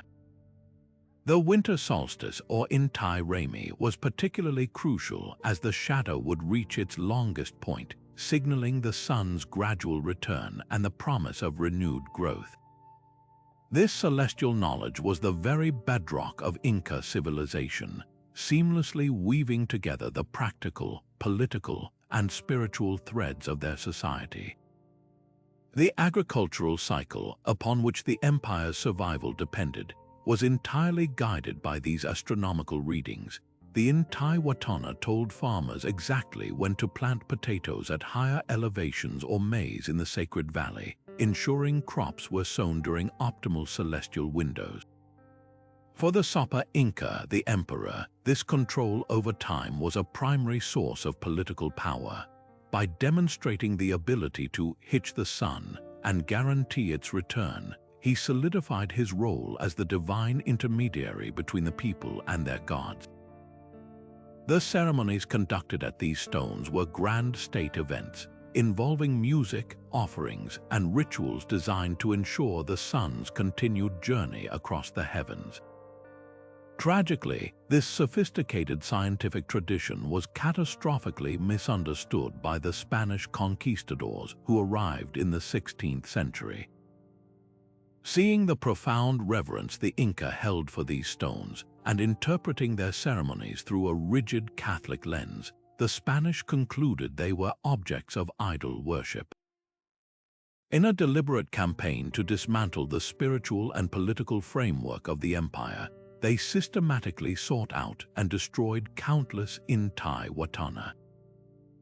Using hammers, chisels, and sheer brute force, they toppled and shattered these astronomical instruments, believing they were eradicating pagan blasphemy when they were actually obliterating a pinnacle of indigenous scientific achievement. This destruction represents one of history's great cultural tragedies, a violent collision of worldviews that erased invaluable knowledge.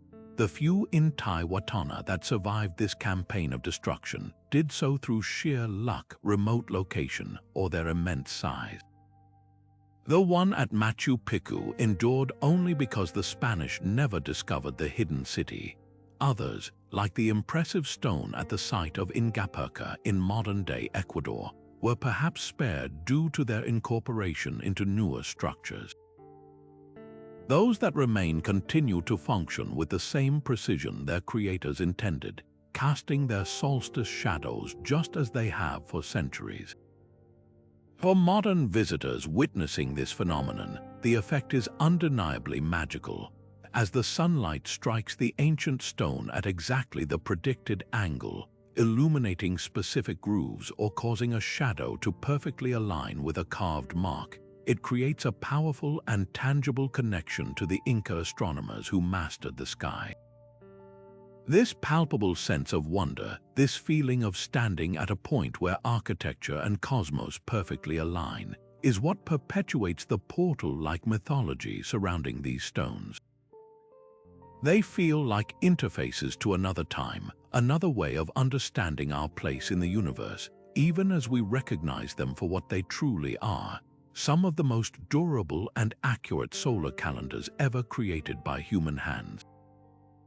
While the Incas were engineering their solar observatories high in the Andes on the other side of the world, another Neolithic culture was developing an equally sophisticated approach to celestial timekeeping within the fertile plains of China's Shaanxi province. The Tousie Observatory, dating back to approximately 2100 BCE, represents a breathtaking leap in astronomical architecture that rivals anything created in the ancient world. This remarkable structure consists of a semicircular platform of rammed earth with 13 massive pillars arranged in a precise arc, creating gaps that functioned as a sophisticated solar calendar with accuracy that modern researchers have found astonishing.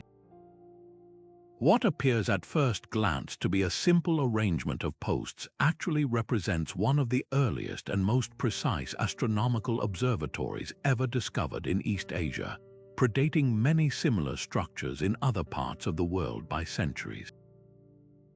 The operational principle behind the Tousie Observatory reveals a sophisticated understanding of solar mechanics that seems almost modern in its precision. The 13 pillars were arranged to create 12 gaps between them, and these openings corresponded to specific solar positions throughout the year. An observer standing at a central marker point would see the sun rise through different gaps at different times of the year, with the extreme gaps marking the solstices and the central gap indicating the equinoxes. But the system was far more precise than just these 4 cardinal points. Each gap represented approximately 15 days in the solar calendar, allowing ancient astronomers to track the sun's movement with resolution that could determine specific dates for agricultural activities, religious ceremonies, and social events. This created a complete solar calendar that could be read by anyone trained in its use, making celestial timekeeping accessible beyond a specialized priestly class. The construction of this observatory required remarkable astronomical knowledge and engineering skill. The builders needed to determine true east with precision, then calculate the exact angles at which the sun would rise throughout the year at their specific latitude. Each pillar had to be positioned with careful attention to both its width and the spacing between pillars to create gaps that would frame the sunrise at the appropriate times. Modern archaeological investigation using advanced surveying equipment has confirmed that the alignments are accurate to within less than 1 degree of the intended solar positions, a margin of error that would be impressive even with contemporary technology, let alone with the simple tools available 4,000 years ago.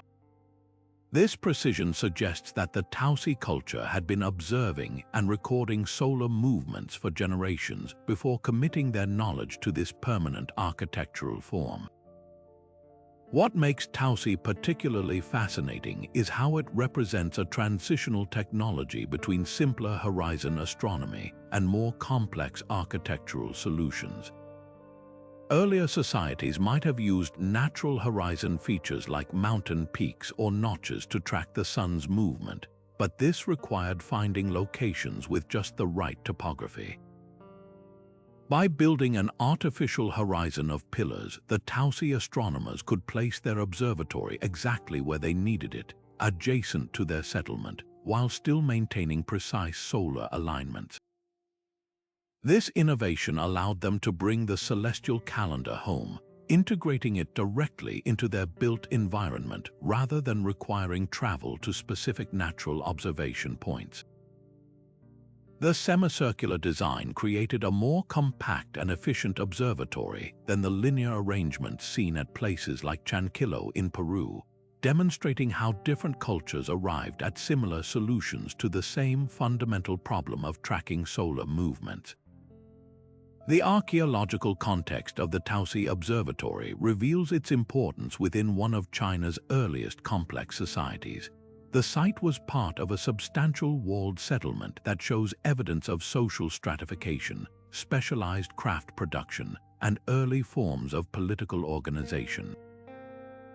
The presence of such a sophisticated astronomical facility suggests that celestial observation was central to the development of this early civilization, likely serving to legitimize political authority through control of the calendar.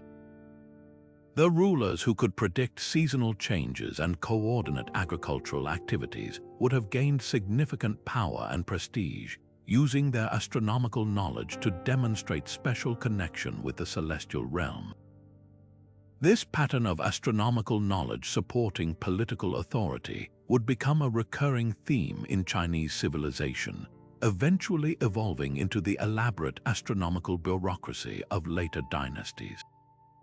The design of the Tousie Observatory also reveals sophisticated mathematical understanding. The arrangement of the 13 pillars creates mathematical relationships that correspond to the solar year, with the number 13 possibly representing the number of lunar months in a solar year or other significant calendrical cycles. The precise spacing between pillars suggests the use of standardized units of measurement and advanced geometric concepts. Some researchers have proposed that the observatory may have also tracked lunar cycles or other celestial phenomena, making it a multi-functional astronomical instrument rather than just a simple solar calendar. This mathematical sophistication challenges conventional narratives about the development of science in ancient China, showing that advanced astronomical knowledge existed much earlier than previously believed. The portal-like appearance of the Tousie Observatory would have been particularly dramatic during significant solar events. During the solstices and equinoxes, when the rising sun appeared perfectly framed within specific gaps, the effect would have been visually striking, the sunlight streaming through the narrow openings to illuminate the central observation point. For ancient observers, this transformation of the structure from simple posts to a precise celestial measuring device would have seemed almost magical, reinforcing the idea that this was a place where the human and divine realms connected. The semicircular arrangement created a natural amphitheater effect, making it an ideal location for ceremonies timed to these celestial events. This combination of practical timekeeping with spiritual ceremony created a holistic system where science and religion were not separate domains but complementary ways of understanding and interacting with the cosmic order. Modern rediscovery and analysis of the Tousie Observatory has revolutionized our understanding of early Chinese astronomy. Initially excavated in the 1980s, the true function of the structure wasn't fully understood until detailed archaeoastronomical studies were conducted in the early 2000s. Using computer simulations and laser theodolites, researchers were able to confirm the precision of the solar alignments and reconstruct how the observatory would have functioned in ancient times. This scientific validation has elevated Tousie from an interesting archaeological curiosity to one of the most important astronomical sites in the ancient world, providing crucial evidence about the development of scientific thinking in early Chinese civilization.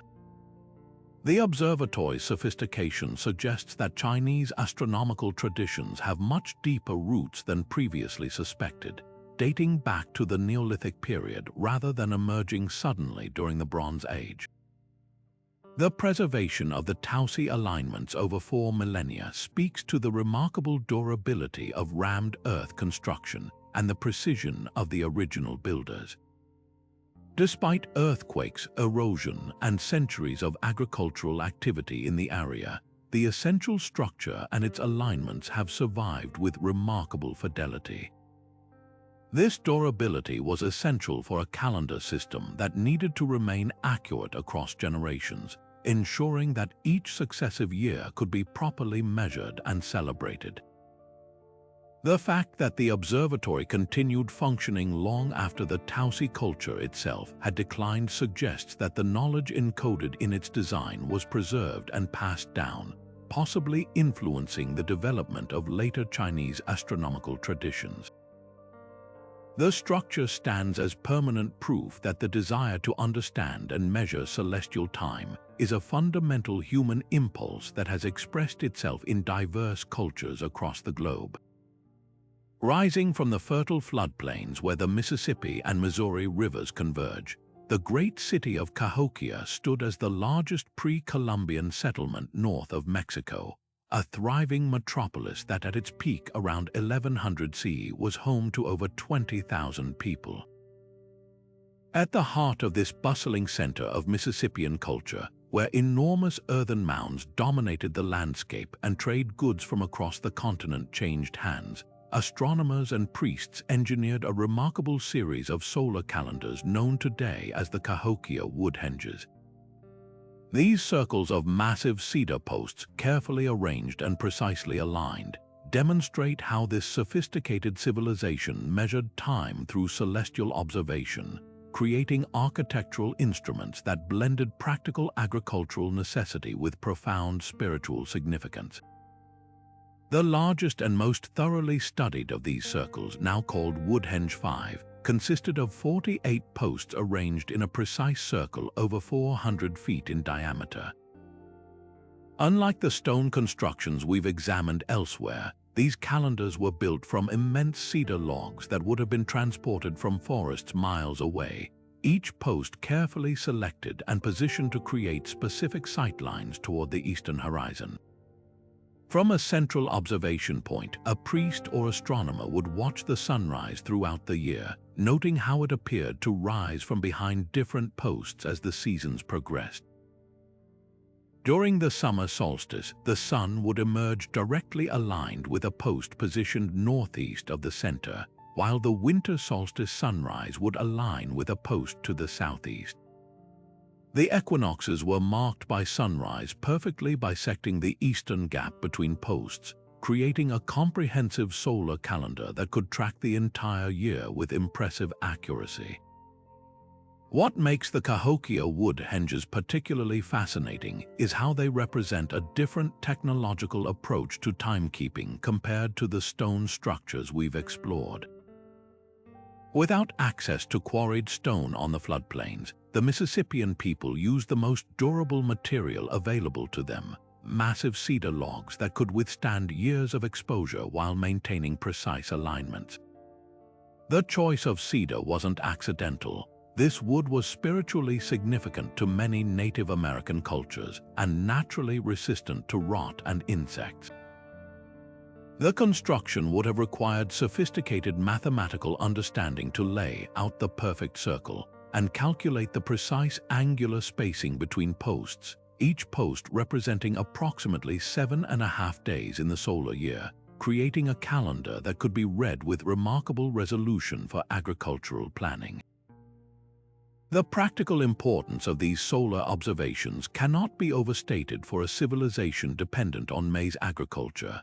The floodplain environment, while fertile, presented challenges that required precise timing of planting and harvesting activities. The Woodhenge calendar would have told farmers exactly when to prepare their fields before the spring floods, when to plant after the danger of frost had passed, and when to harvest before the autumn rains began. This celestial timing was crucial for maximizing yields and ensuring food security for Cahokia's large population. The ability to predict the changing seasons with accuracy would have been essential for coordinating the labor of thousands of people engaged in agriculture, construction, and other seasonal activities that supported the city's complex economy. Beyond their practical function, the Woodhenges served as powerful ceremonial centers that connected the community to cosmic cycles.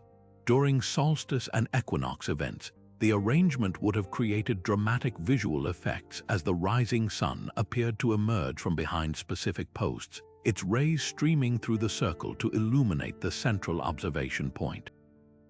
For participants gathered to witness these events, the experience would have been profoundly moving. The architecture framing the celestial spectacle in a way that made abstract astronomical concepts tangible and emotionally resonant.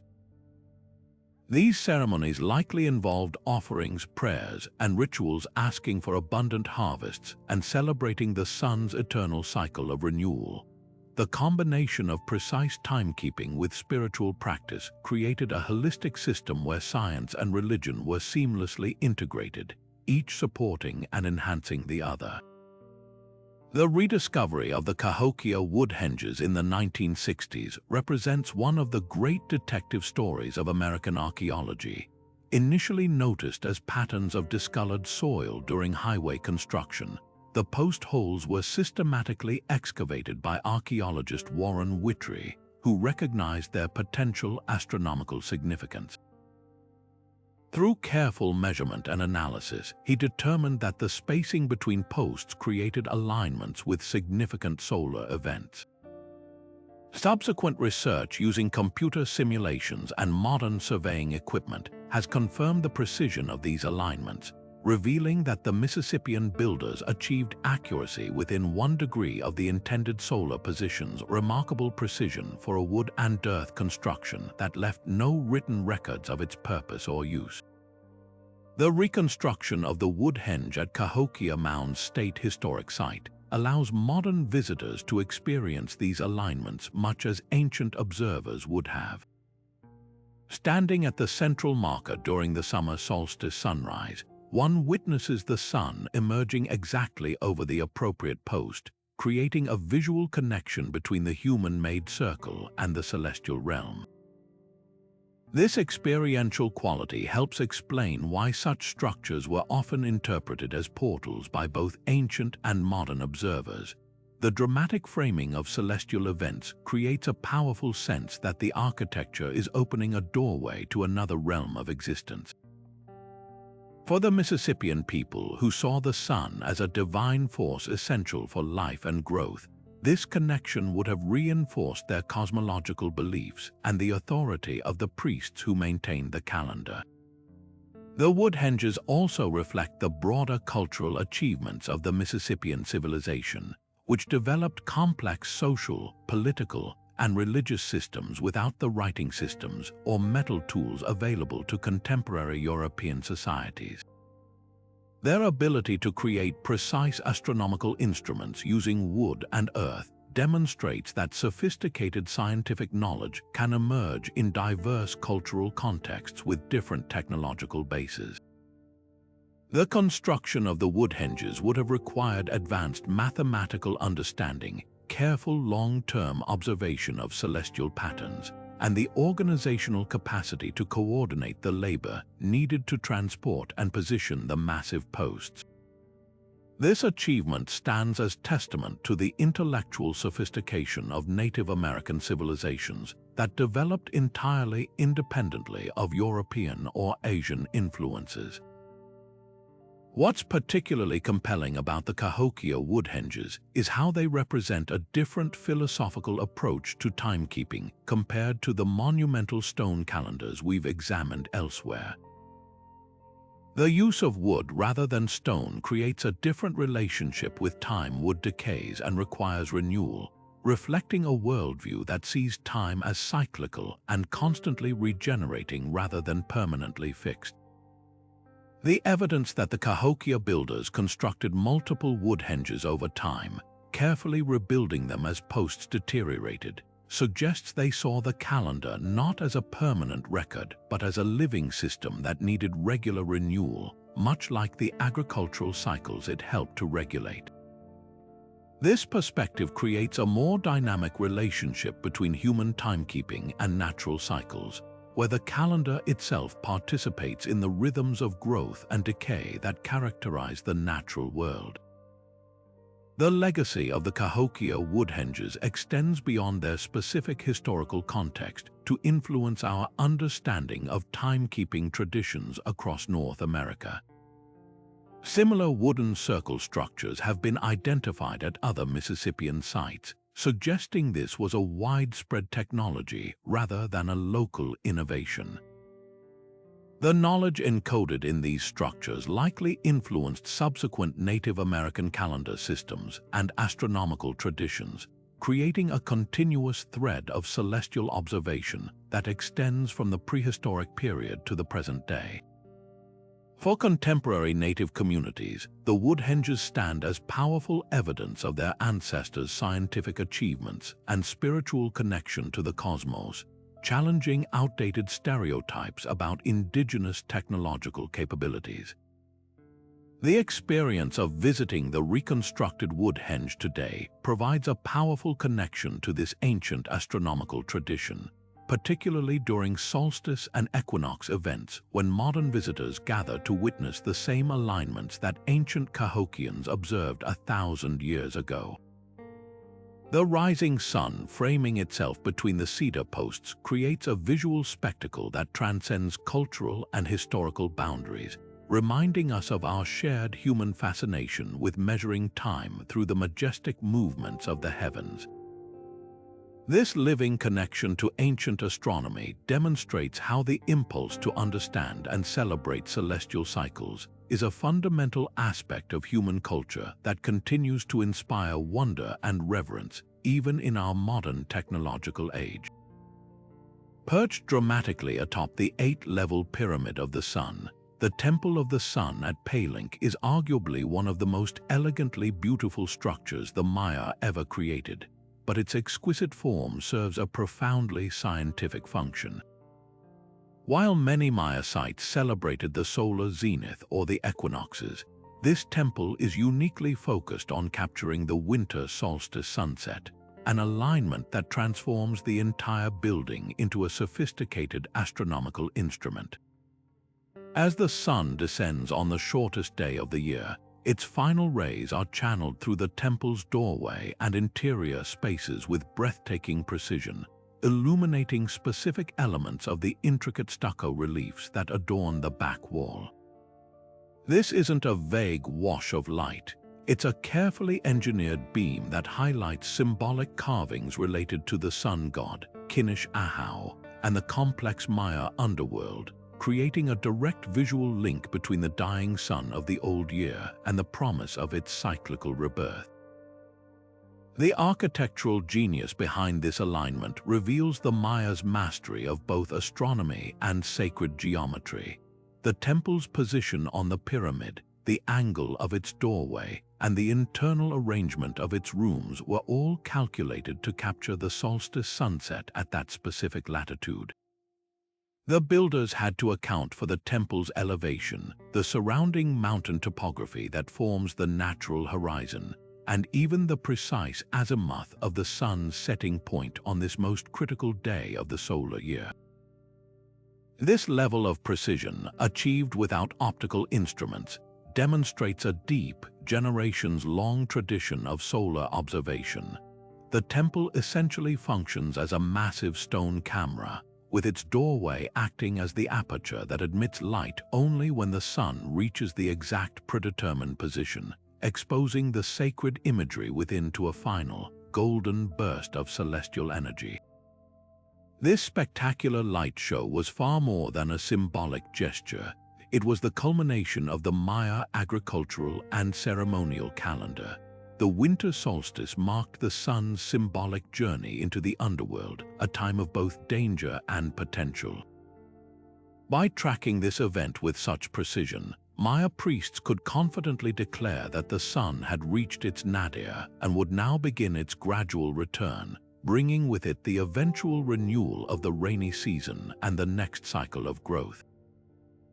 For the farmers watching from the plaza below, seeing the temple illuminated at the predicted moment would have been a tremendous relief and a cause for celebration, a divine assurance that the cosmic order was maintained and their survival was secured for another year. What truly sets the Temple of the Sun apart, however, is the incredible narrative woven directly into its stonework, which directly correlates the astronomical event with Maya mythology. The magnificent stucco relief panel inside, remarkably well preserved, doesn't just depict gods and rulers, it tells a specific story. It shows two deities presenting sacred symbols of power to a third, set against a backdrop of celestial bands and underworld imagery. Inscriptions in Maya glyphs accompanying the scene have been deciphered to describe not just a mythological event but a historical one, the accession of a specific king, Cainish Canbolum Roman II, and his direct connection to the divine triad of gods known as the Palinc Triad. The solstice sunset illumination likely highlighted these very figures and glyphs, physically demonstrating the king's role as the intermediary who could channel the sun's power for the benefit of his people. This fusion of astronomy, architecture, and political narrative creates a multidimensional portal unlike any other. It wasn't just a gateway to the heavens or the underworld. It was a portal connecting the present ruler to his divine ancestors, the cyclical time of the cosmos to the linear time of human history, and the practical needs of agriculture to the spiritual needs of the community. During the solstice event, all these layers of meaning would converge in a single, dramatic moment of light and shadow. The king, standing perhaps in the plaza below, would be bathed in the reflected glory of the sun-illuminated temple, his right to rule visibly sanctioned by the cosmos itself. The building's dramatic location high on the pyramid, often shrouded in mist from the surrounding rainforest, only enhanced this otherworldly atmosphere, making the precise celestial alignment feel even more like a miraculous communication from the gods. The Temple of the Sun, therefore, stands as a brilliant testament to the Maya intellectual tradition, where science and spirituality were not opposing forces but complementary ways of understanding the universe. It represents the pinnacle of their ability to encode complex knowledge into permanent architectural forms, creating a timeless machine that continues to mark the passage of the seasons long after its builders have vanished. It reminds us that for ancient cultures, measuring time was never a dry, academic exercise. It was a sacred dialogue with the cosmos, a way of finding meaning and order in the majestic, eternal cycles of the heavens. While the Great Pyramid of Giza is universally recognized as the magnificent tomb of Pharaoh Khufu, its architectural complexity conceals a fascinating celestial secret that extends far beyond its funerary purpose. Deep within the massive stone structure, two narrow shafts, each no wider than a human shoulder, ascend from the king's and queen's chambers at precise angles, piercing through hundreds of feet of solid limestone to open to the night sky. For over a century, these mysterious passages were considered merely ventilation shafts, but recent astronomical research has revealed their extraordinary alignment with specific stars, suggesting they may have functioned as sophisticated celestial sighting tubes that connected the pharaoh's eternal resting place to the cosmos in both practical and spiritual dimensions. The southern shaft emanating from the king's chamber demonstrates particularly remarkable engineering precision, targeting the star Sirius with incredible accuracy. In ancient Egyptian cosmology, Sirius held profound significance as the heavenly embodiment of the goddess Isis, and more practically, as the celestial herald of the Nile's annual flooding. The heliacal rising of Sirius, its first appearance in the dawn sky after a period of invisibility, consistently occurred just before the Nile's floodwaters began to rise, bringing life-giving silt to the parched fields of Egypt. This astronomical event essentially functioned as nature's alarm clock, signaling the coming of the inundation that would determine whether the kingdom would experience abundance or famine in the coming year. By aligning the southern shaft with Sirius, the pyramid's architects may have created a permanent stone observatory that could detect this critical celestial event, allowing priests to announce the impending flood with ceremonial certainty and practical urgency. Meanwhile, the northern shaft from the king's chamber targeted an entirely different celestial marker, the star Thuban in the constellation Draco. What makes this alignment particularly fascinating is that Thuban served as the pole star during the pyramid's construction around 2560 BC, occupying the position in the northern sky around which all other stars appeared to rotate. Unlike our current pole star Polaris, Thuban held this position due to the gradual wobble of Earth's axis known as precession, which slowly changes which star appears at the celestial North Pole over a 26,000-year cycle. The precision with which this shaft aligns with Thuban suggests the Egyptian astronomers had developed sophisticated methods for determining true north and understanding celestial mechanics, knowledge that would have been essential for the pyramid's near-perfect orientation to the cardinal directions. The Queen's chamber shafts add another layer of complexity to this celestial puzzle. Though originally hidden behind the chamber's walls and only rediscovered in the 19th century, these passages also demonstrate precise astronomical alignments. The southern shaft from this chamber appears to have been directed toward the star Sirius, while the northern shaft may have targeted the star Kochab in the Little Dipper, which served as an important circumpolar star in Egyptian astronomy. The fact that both chambers feature these aligned shafts suggests they served more than practical ventilation purposes, instead forming an integrated system of celestial observation that connected different levels of the pyramid to specific stars important in Egyptian religion and timekeeping. The engineering achievement of constructing these shafts remains staggering even by modern standards. The builders had to calculate the precise angles required to target specific stars, then maintain these alignments through hundreds of feet of stone construction with minimal deviation. The southern shaft from the king's chamber maintains an angle of approximately 45 degrees, while the northern shaft ascends at about 32 degrees angles that would have required sophisticated mathematical understanding and precise surveying techniques to achieve. The shafts themselves are remarkably straight, with deviations of less than a quarter of an inch over their entire length.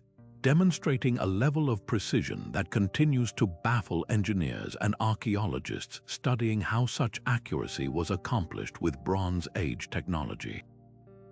The ceremonial and spiritual significance of these stellar alignments cannot be overstated in understanding their possible function. In Egyptian belief, the pharaoh's soul was thought to journey to the stars after death, particularly to the circumpolar stars that never set below the horizon and were therefore considered eternal.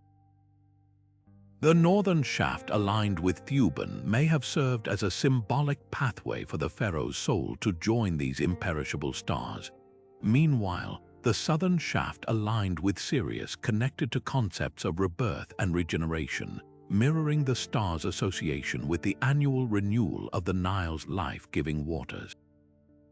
This dual alignment created a celestial roadmap for the pharaoh's afterlife journey, connecting his eternal resting place to both the unchanging northern stars and the cyclically renewing southern stars in a perfect embodiment of Egyptian cosmological beliefs.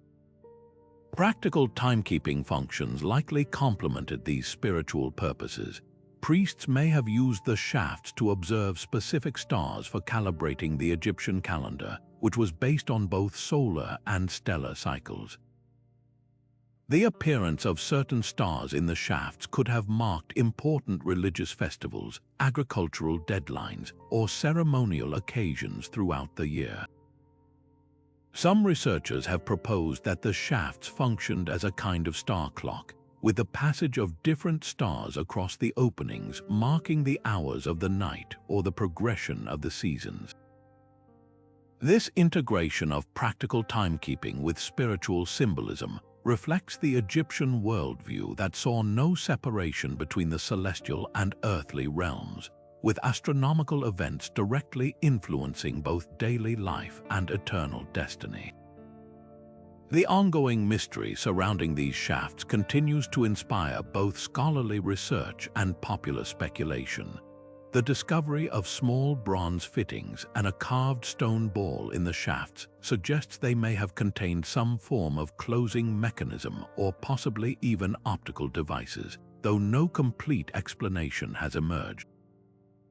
The fact that the Queen's chamber shafts were originally sealed and hidden adds to their mystery, suggesting they served a different purpose than the open shafts of the King's chamber.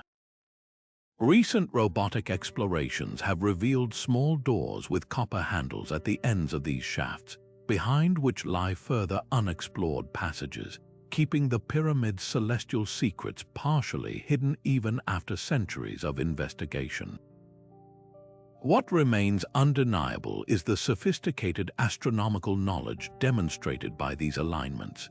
The targeting of specific stars that were important both practically and spiritually reveals a deep understanding of celestial mechanics that went far beyond simple observation.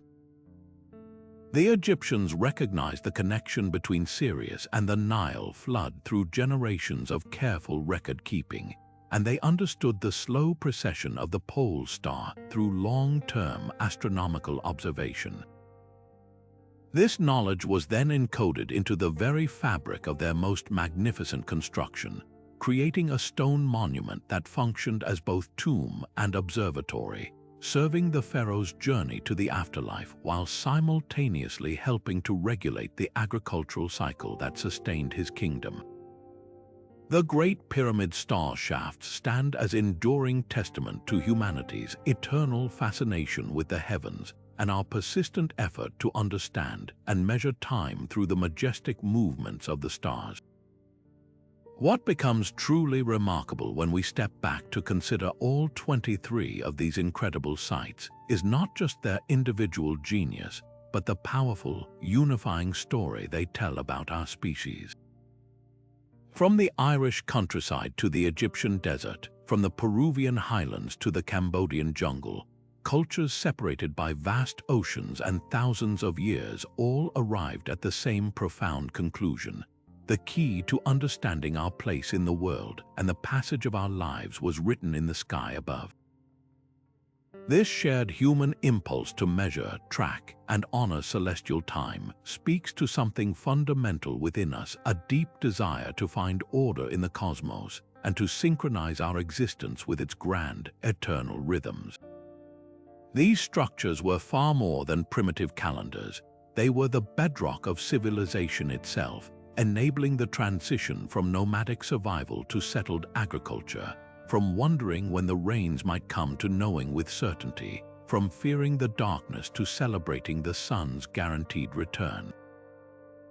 This journey through ancient observatories completely shatters the outdated notion of our ancestors as unsophisticated people groping in the dark.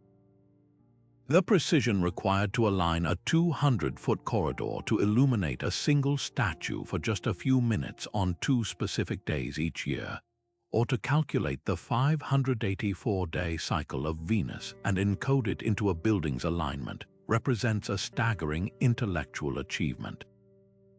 This was hard science grounded in generations of meticulous observation, painstaking record-keeping, and complex mathematical calculation, all accomplished without telescopes, without computers, and often without a formal written language. They transferred their invaluable knowledge directly into the landscape, building libraries of stone and earth that would preserve their celestial understanding for millennia. We are only now, with our advanced technology and laser scanners, fully appreciating the depth of their astronomical wisdom, realizing that many of these sites are even more precise and complex than we ever imagined. Perhaps the most beautiful aspect of this revelation is the seamless fusion of the practical and the spiritual that these ancient timekeeping devices represent. They were never just cold, scientific instruments. The same window that measured the solstice sunrise also framed a moment of breathtaking spiritual significance, connecting the community to their gods. The same pyramid that tracked the solar year for planting may also served as a symbolic portal for a serpent deity to descend to Earth. For these cultures, there was no separation between the science of astronomy and the religion of cosmology.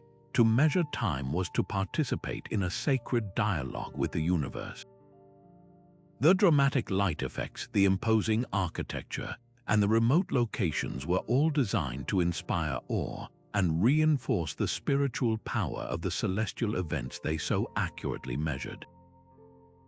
This holistic worldview, where knowledge, faith, and art were intertwined, offers a powerful contrast to our modern compartmentalized thinking and reminds us that the pursuit of knowledge can be a profoundly spiritual endeavor.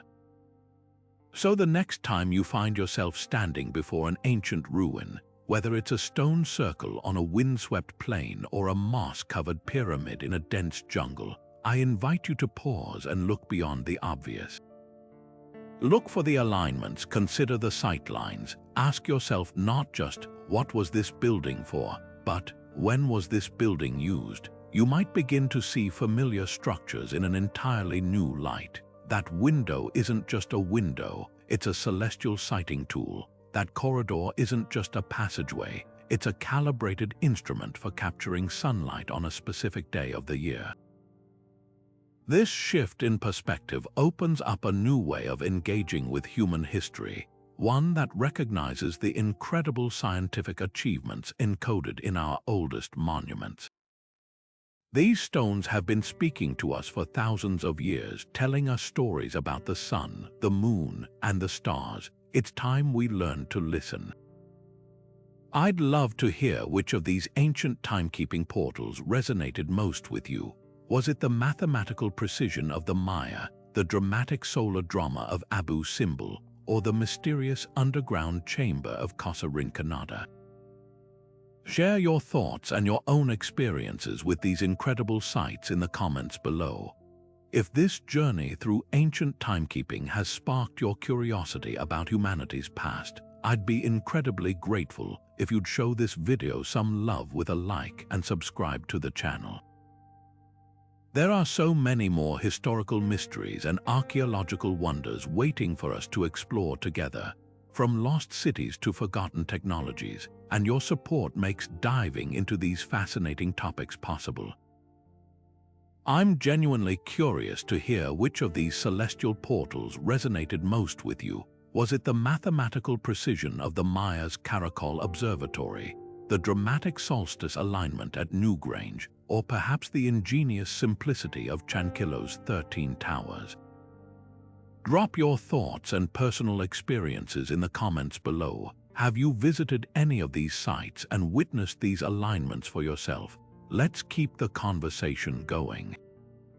To make sure you don't miss our next adventure into humanity's ancient past, tap that notification bell so you'll be the first to know when we release new content. Thank you so much for spending this time exploring these incredible achievements with me. May your own travels, whether near or far, always be filled with the same sense of wonder we feel when looking up at the celestial skies or standing before the archaeological